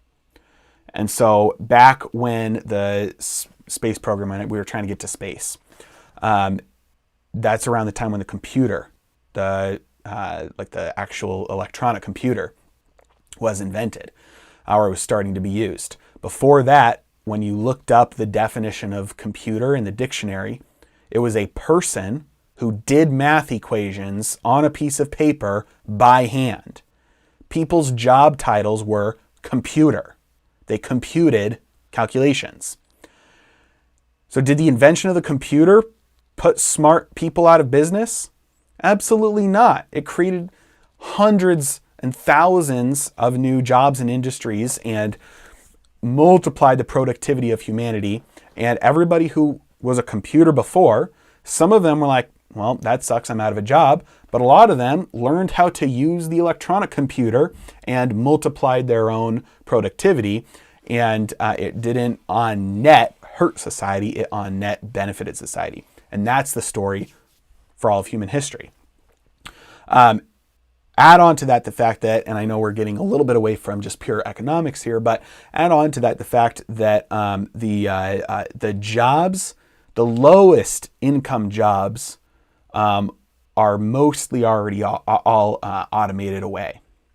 The jobs that are going to be really impacted negatively by like AI in the coming few years, few decades, are the high income jobs. It's designers, it's lawyers, it's doctors, where human error interpreting complex data can be done better by a vertical intelligence. Like humans are horizontally intelligent. Like we have a lot of intelligence spread out over many domains. And what computers do well is vertical intelligence. So they do one thing much better than humans can, but they can't do any of the other stuff. And so when AI examines a legal document, it, without any error, will always give a much better, interpretation or judgment or recommendation or whatever, versus, a lawyer with human judgment and errors. And so it's the high level jobs that are at risk over the next few decades. Much more so than the lower level ones. Those have largely been automated away already through past technological advancements. But either way, it frees up human capital to do even more productive things. So there's small scale loss, isolated loss that leads the way to greater growth. Now, do I think that policymakers are not going to use that opportunity to try and do a power grab in universal basic income? Absolutely not. And I think that will happen regardless. I think we're in MMT, we're getting universal basic income regardless. I just don't view automation as something that's going to bring about an apocalypse or that will be a catalyst to that. Universal income, all it's going to do is going to drive up the cost of living even faster for everybody.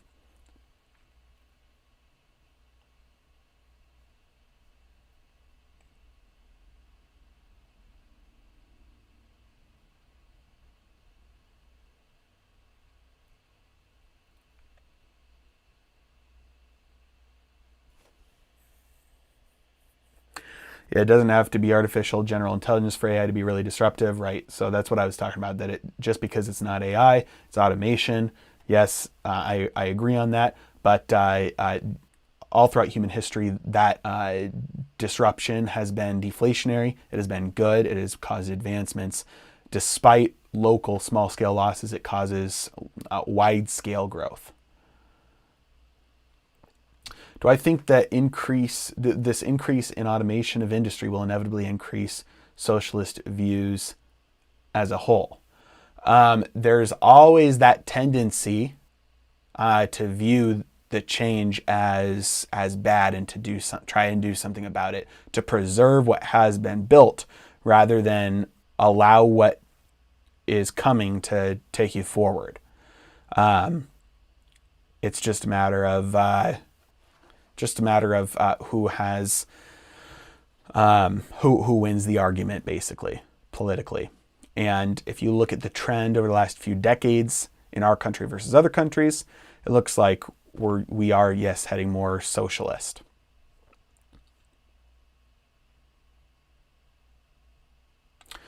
Yeah, a couple of you were talking about the Federal Reserve, and this is the biggest, behind the scenes, don't look at the man behind the curtain.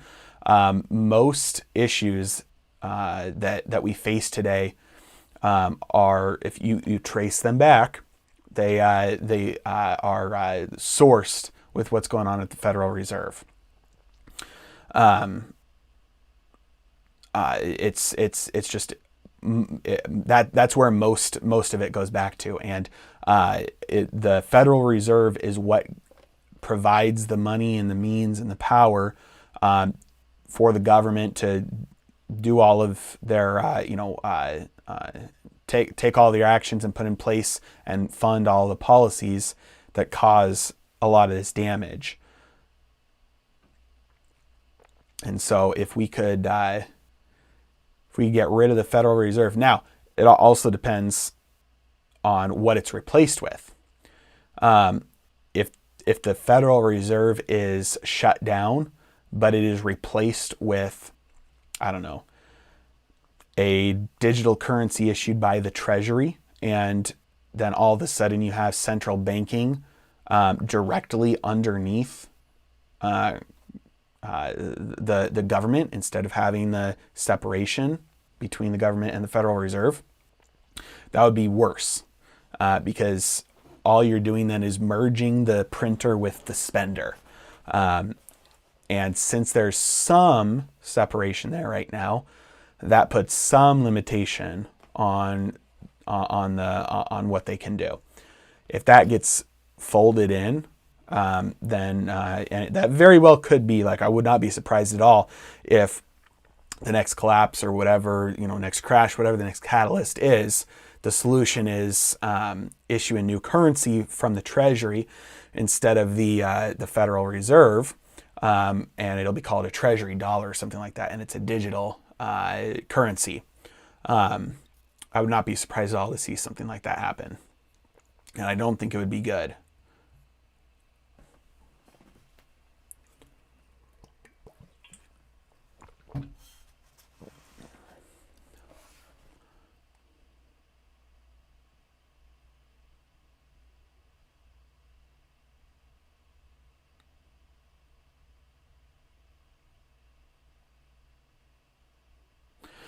So he said, I'm actually shocked that more people are not investing in gold and silver and crypto. Their trust in a currency that is being printed to fund debt is remarkable. So a couple observations about that. Number one, in the United States, nobody owns gold, nobody owns silver, virtually. In a lot of countries around the world, tons of people put all their savings into gold. Especially in Asia. And so it's depending on where you live, it's that statement might not actually hold up. Yeah, if you live in America, you walk down the street, you ask a random person, where can I get gold? Like, how do I buy gold? The only answer somebody will be able to come up with is you can go to the jewelry store in the mall and buy it in, a necklace or a ring. Nobody knows how to buy gold. And that's why I made a guide on how to buy gold. And it's, again, linked in all my videos, but tons of people have bought that guide. It's just a short video that goes over all the ways versus, if you want to buy it physically, if you want to store it, if you want to buy it in certain investment accounts, like all the ways you can do it, easiest ways, cheapest ways, pitfalls to avoid, that type of thing. Pretty straightforward. Tons of people bought that. There's a huge amount of interest in the United States about that right now, because that's like the dentist test. It's not in a bubble. You go down the street and ask somebody how to buy Tesla. Every high schooler and dentist and taxi driver will be able to help you download the Robinhood app and buy shares of Tesla. And so when you talk, like, that's the dentist or the taxi driver test to figure out if something is like a bubble or not.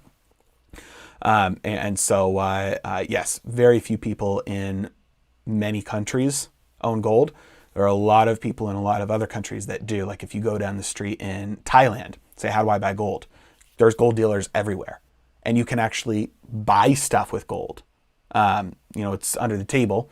You can go sell your gold. You can make large purchases in gold. So there are a lot of differences, especially in Asia. People are much more traditional and, in that way, smarter about how they store their wealth.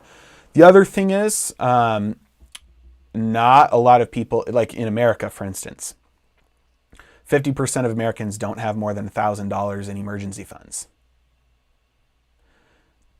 So regardless of whether you're storing your wealth in cash or gold at that point, it's not going to matter, right? You don't even have $1,000.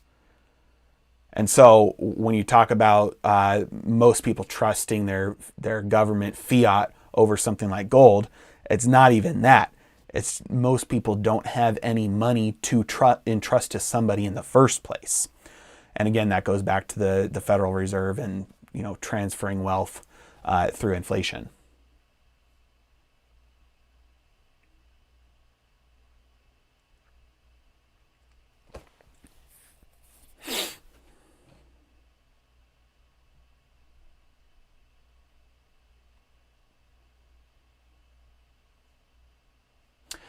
All right, Marvin Scott asked, is a debt jubilee a feasible option?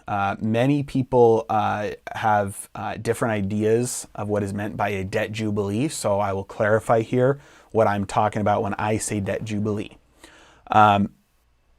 It's not an outright debt forgiveness program.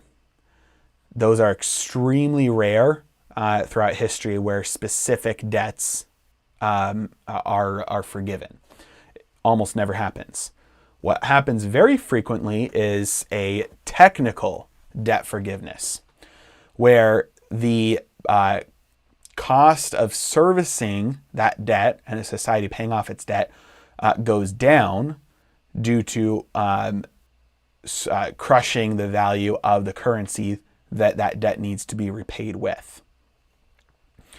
And so due to the fact that every corporation in America is loaded up to its eyeballs in debt, every city in America is loaded up to its eyeballs in debt, every state in America is loaded up to eyeballs in debt, the federal government is loaded in its eyeballs up to debt, every United States citizen is loaded in their eyeballs up to debt. Not every, but obviously I'm being hyperbolic here. The odds that policies will be put in place that make the debt load easier to pay off by sacrificing the value of the dollar, the odds that that's the route that will be chosen are extremely high. Because the alternative is outright default. And that causes short-term pain. Even though it's healthier long-term, it causes too much short-term pain. And so it's papered over instead. And so technical debt jubilees happen through monetary expansion. And that happens all the time, especially in today's age of fiat.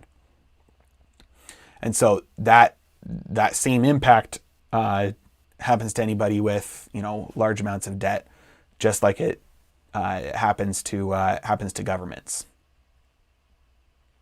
Unless, of course, you have variable interest rate debt that is like if you've got $100,000 in credit card debt, inflation is not going to help you. If you have $300,000 mortgage with a fixed 3% interest rate, inflation will be really nice to you.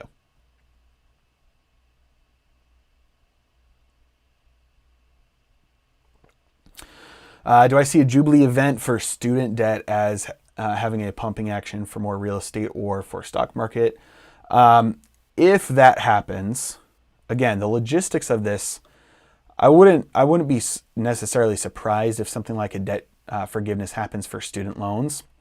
But at the same time, you would have, it's difficult to do that politically.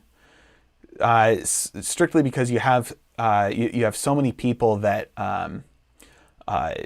decided to take the more mature route, or the more, in their view, the more conservative route, or the more the smarter route, or they worked harder and they delayed their gratification to pay off their debt, while they saw that their friends or maybe their siblings took on a lot of debt and just partied and never tried to pay it off.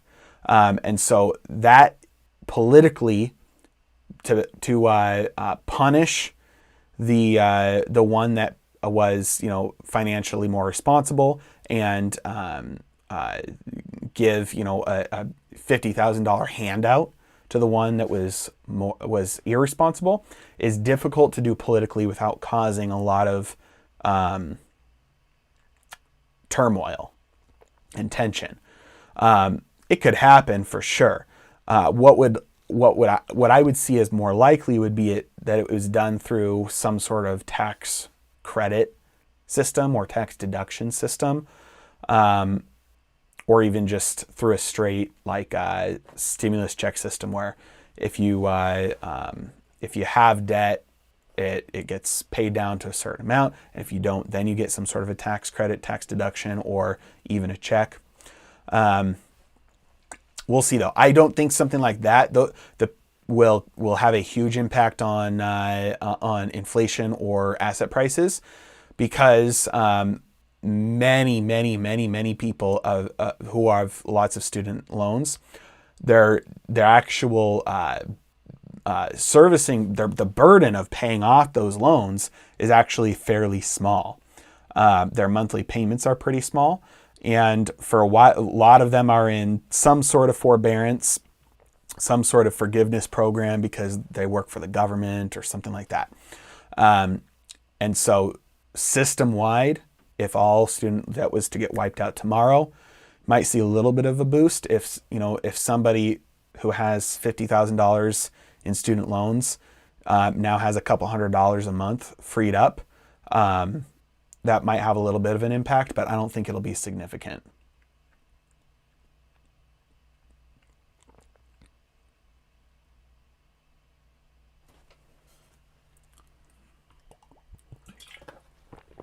In a currency reset, is it good to have debt in the old currency? Would the new currency have greater value and therefore make paying the debt in the old currency easier to pay off? So I made a whole video about this, so I'm not going to go into too much detail on this. So if you want all the details, you can watch that video. It's called What Happens to Your Debt During a Currency Reset or Monetary Reset. The actual event where the money switches and Americans go from using Federal Reserve notes to Treasury dollars, or Germans in the Weimar Republic go from using marks to, I think it was the Rentenmark, whatever the new money was. That actual event taking place doesn't do anything. Because it's an exchange rate. And so if you get one Treasury dollar for every 1,000 Federal Reserve notes, all that means is that it will take you, it'll cost you one new dollar, to buy as much stuff as 1,000 old dollars would buy you. So they'll buy the same things in terms of the exchange ratio. Just like today, if you go to a different country and exchange your currency for their currency, that's a currency exchange. You can buy they're worth the same amount. They can purchase the same stuff.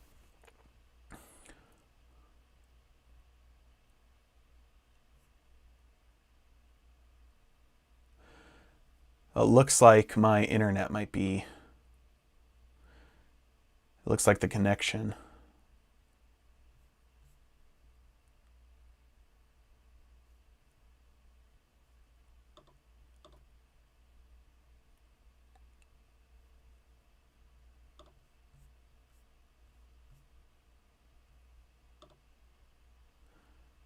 All right, I apologize. I think my connection went in and out, but it looks like we're back now.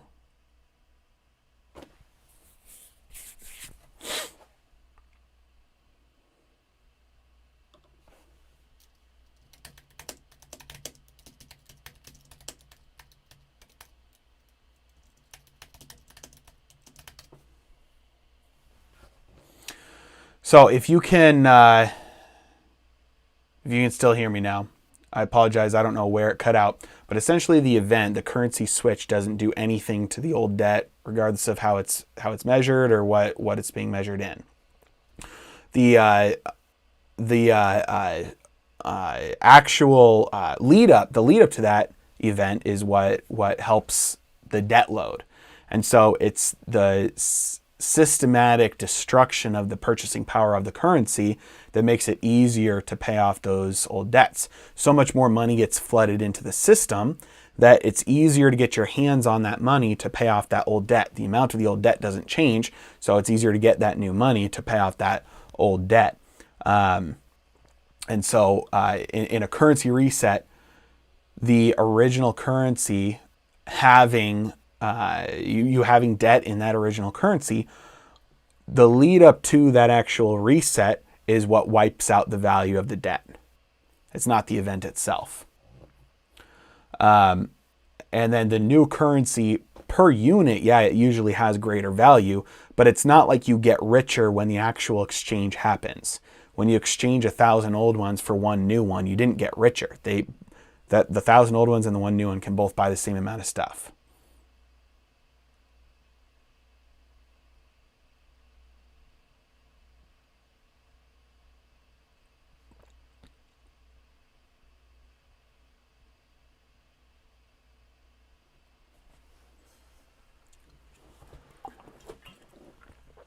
I think markets have rebounded a little bit, like the dollar has rebounded a little bit from the lack of certainty on when or if or how much the next stimulus will be.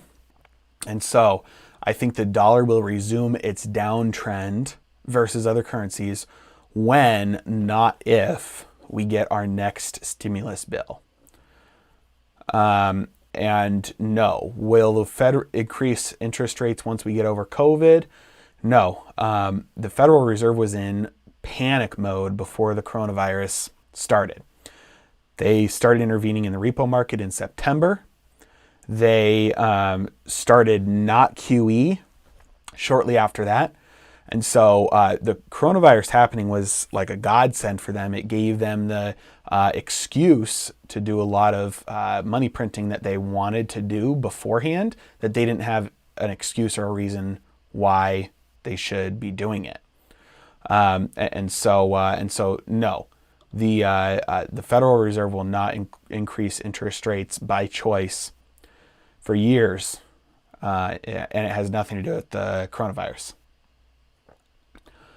All right, what about investing in China or Russia-specific ETFs as a hedge against MMT-induced inflation?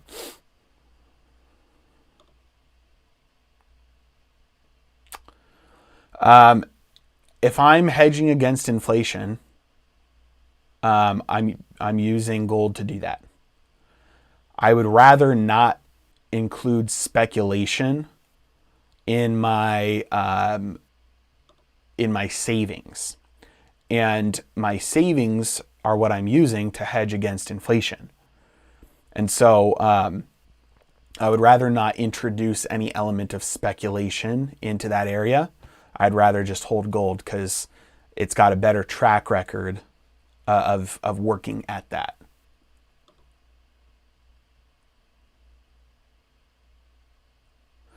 Am I more nervous about civil unrest with the result of this election than previous? I assume you mean than the previous election. Yes, about civil unrest, I'm more concerned about it for this election. However, I'm also in an area where I'm not that concerned about it, regardless of what happens. In the area I'm in, it hasn't there really hasn't been anything significant all year. So in my specific area, I'm not that concerned about it. I know that in a lot of cities, it could be a lot worse than anything we've seen all year. But I mean, we'll see.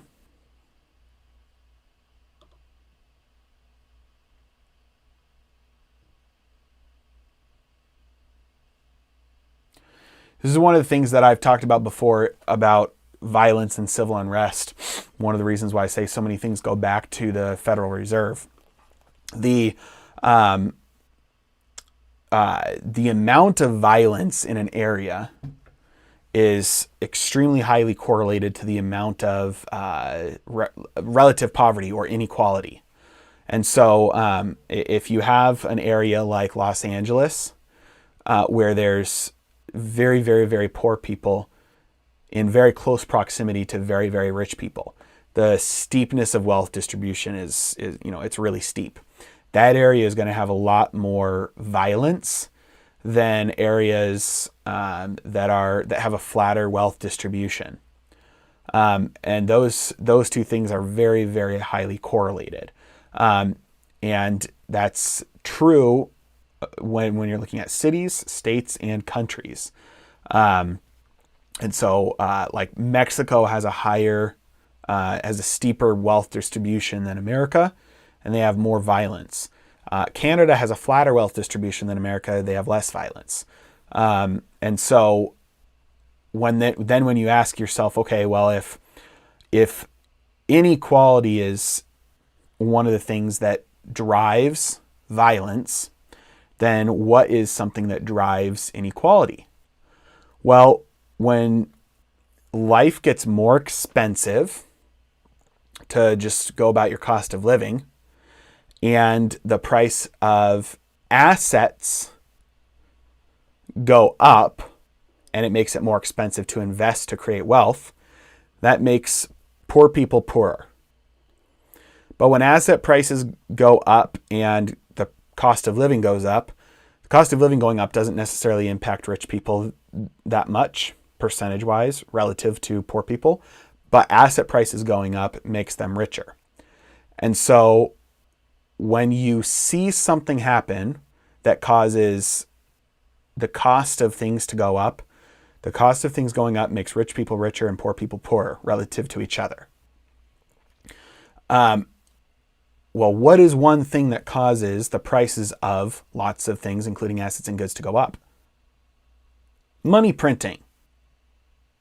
And so indirectly, but very, very strongly, Federal Reserve policy of monetizing our government's debt and printing money, shoving new money into the system and causing inflation to happen, is what results in a lot of the things that cause a lot of the violence that we see across our country right now. And that the sad part is that the cause and effect is separated by a couple different steps. And so the solutions that are proposed end up being more of the same of what caused it. And so I think regardless of who wins, I don't see, blue skies ahead for a while, unfortunately.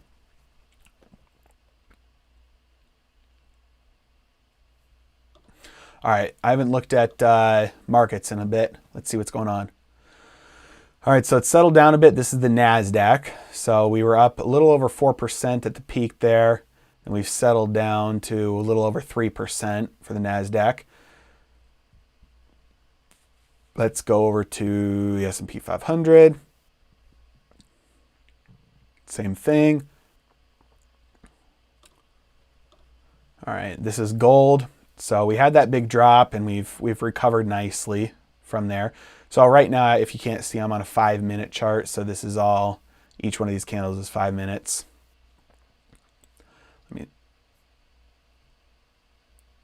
Sorry about that. Okay. And then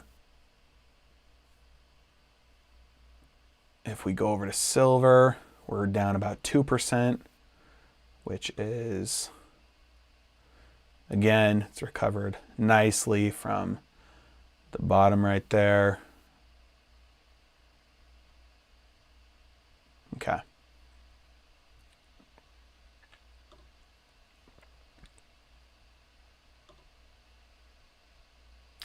All right, and we are at 135 for Biden and 108 for Trump.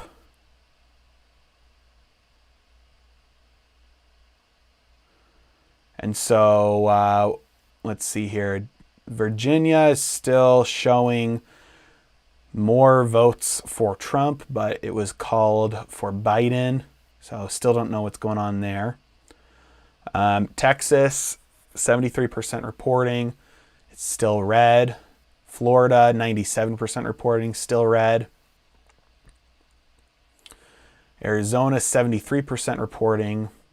Decent lead for Biden there. Arizona's showing blue. And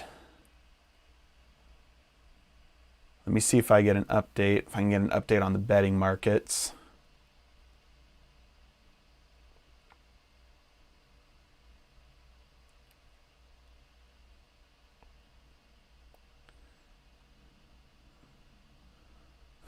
Looks like we just had a jump. 209 for Biden, 112 for Trump. Oh, okay, because it's, so the California, Oregon, and Washington just came in. They've called those for Biden.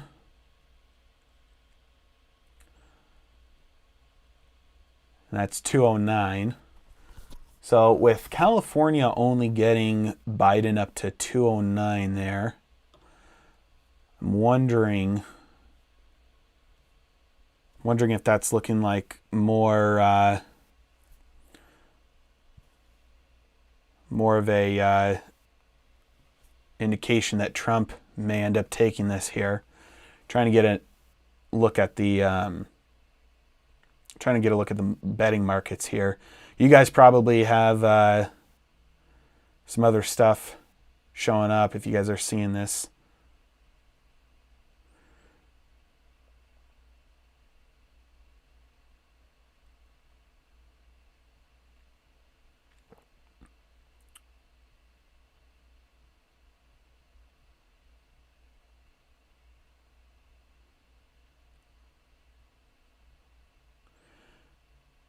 Yeah, as far as I can tell, betting markets still have Trump winning. So we'll he doesn't have as big of a lead in the betting markets as he did before, but he's still favored in the betting markets here. And I assume that has something to do with the fact that those Washington, Oregon, and California came in. So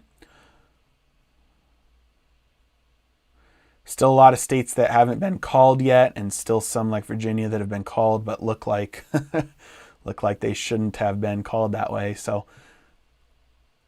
it should be an interesting night. Bitcoin. I haven't talked about the price of Bitcoin tonight. Bitcoin is up to 13,900 and it broke 14,000 earlier.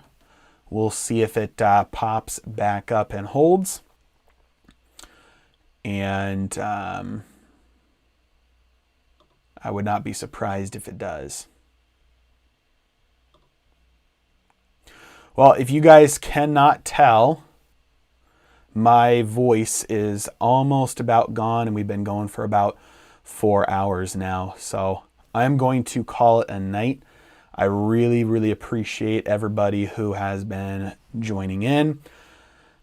Hope I could give some joy and entertainment, education for a night like tonight where everybody's kind of on the edge of their seats. We'll see what happens. And then I know as we get late into the night, there's going to be a lot of disagreements coming up about what the results actually are. And so I'll do my best to stay on top of it and get a video out for you guys as soon as there's some solid information tomorrow. And we will keep on rocking, and everything that I've seen tonight, everything that the futures are doing, makes me think that I'm still confident in my forecast that we're going to see a big rally in asset prices, all sorts of asset prices over the next few months. So I will see you guys in the next video. Again, really thank you for joining. Tons of great questions from all of you. Really appreciate the conversation that we had here, and see you guys on the next one.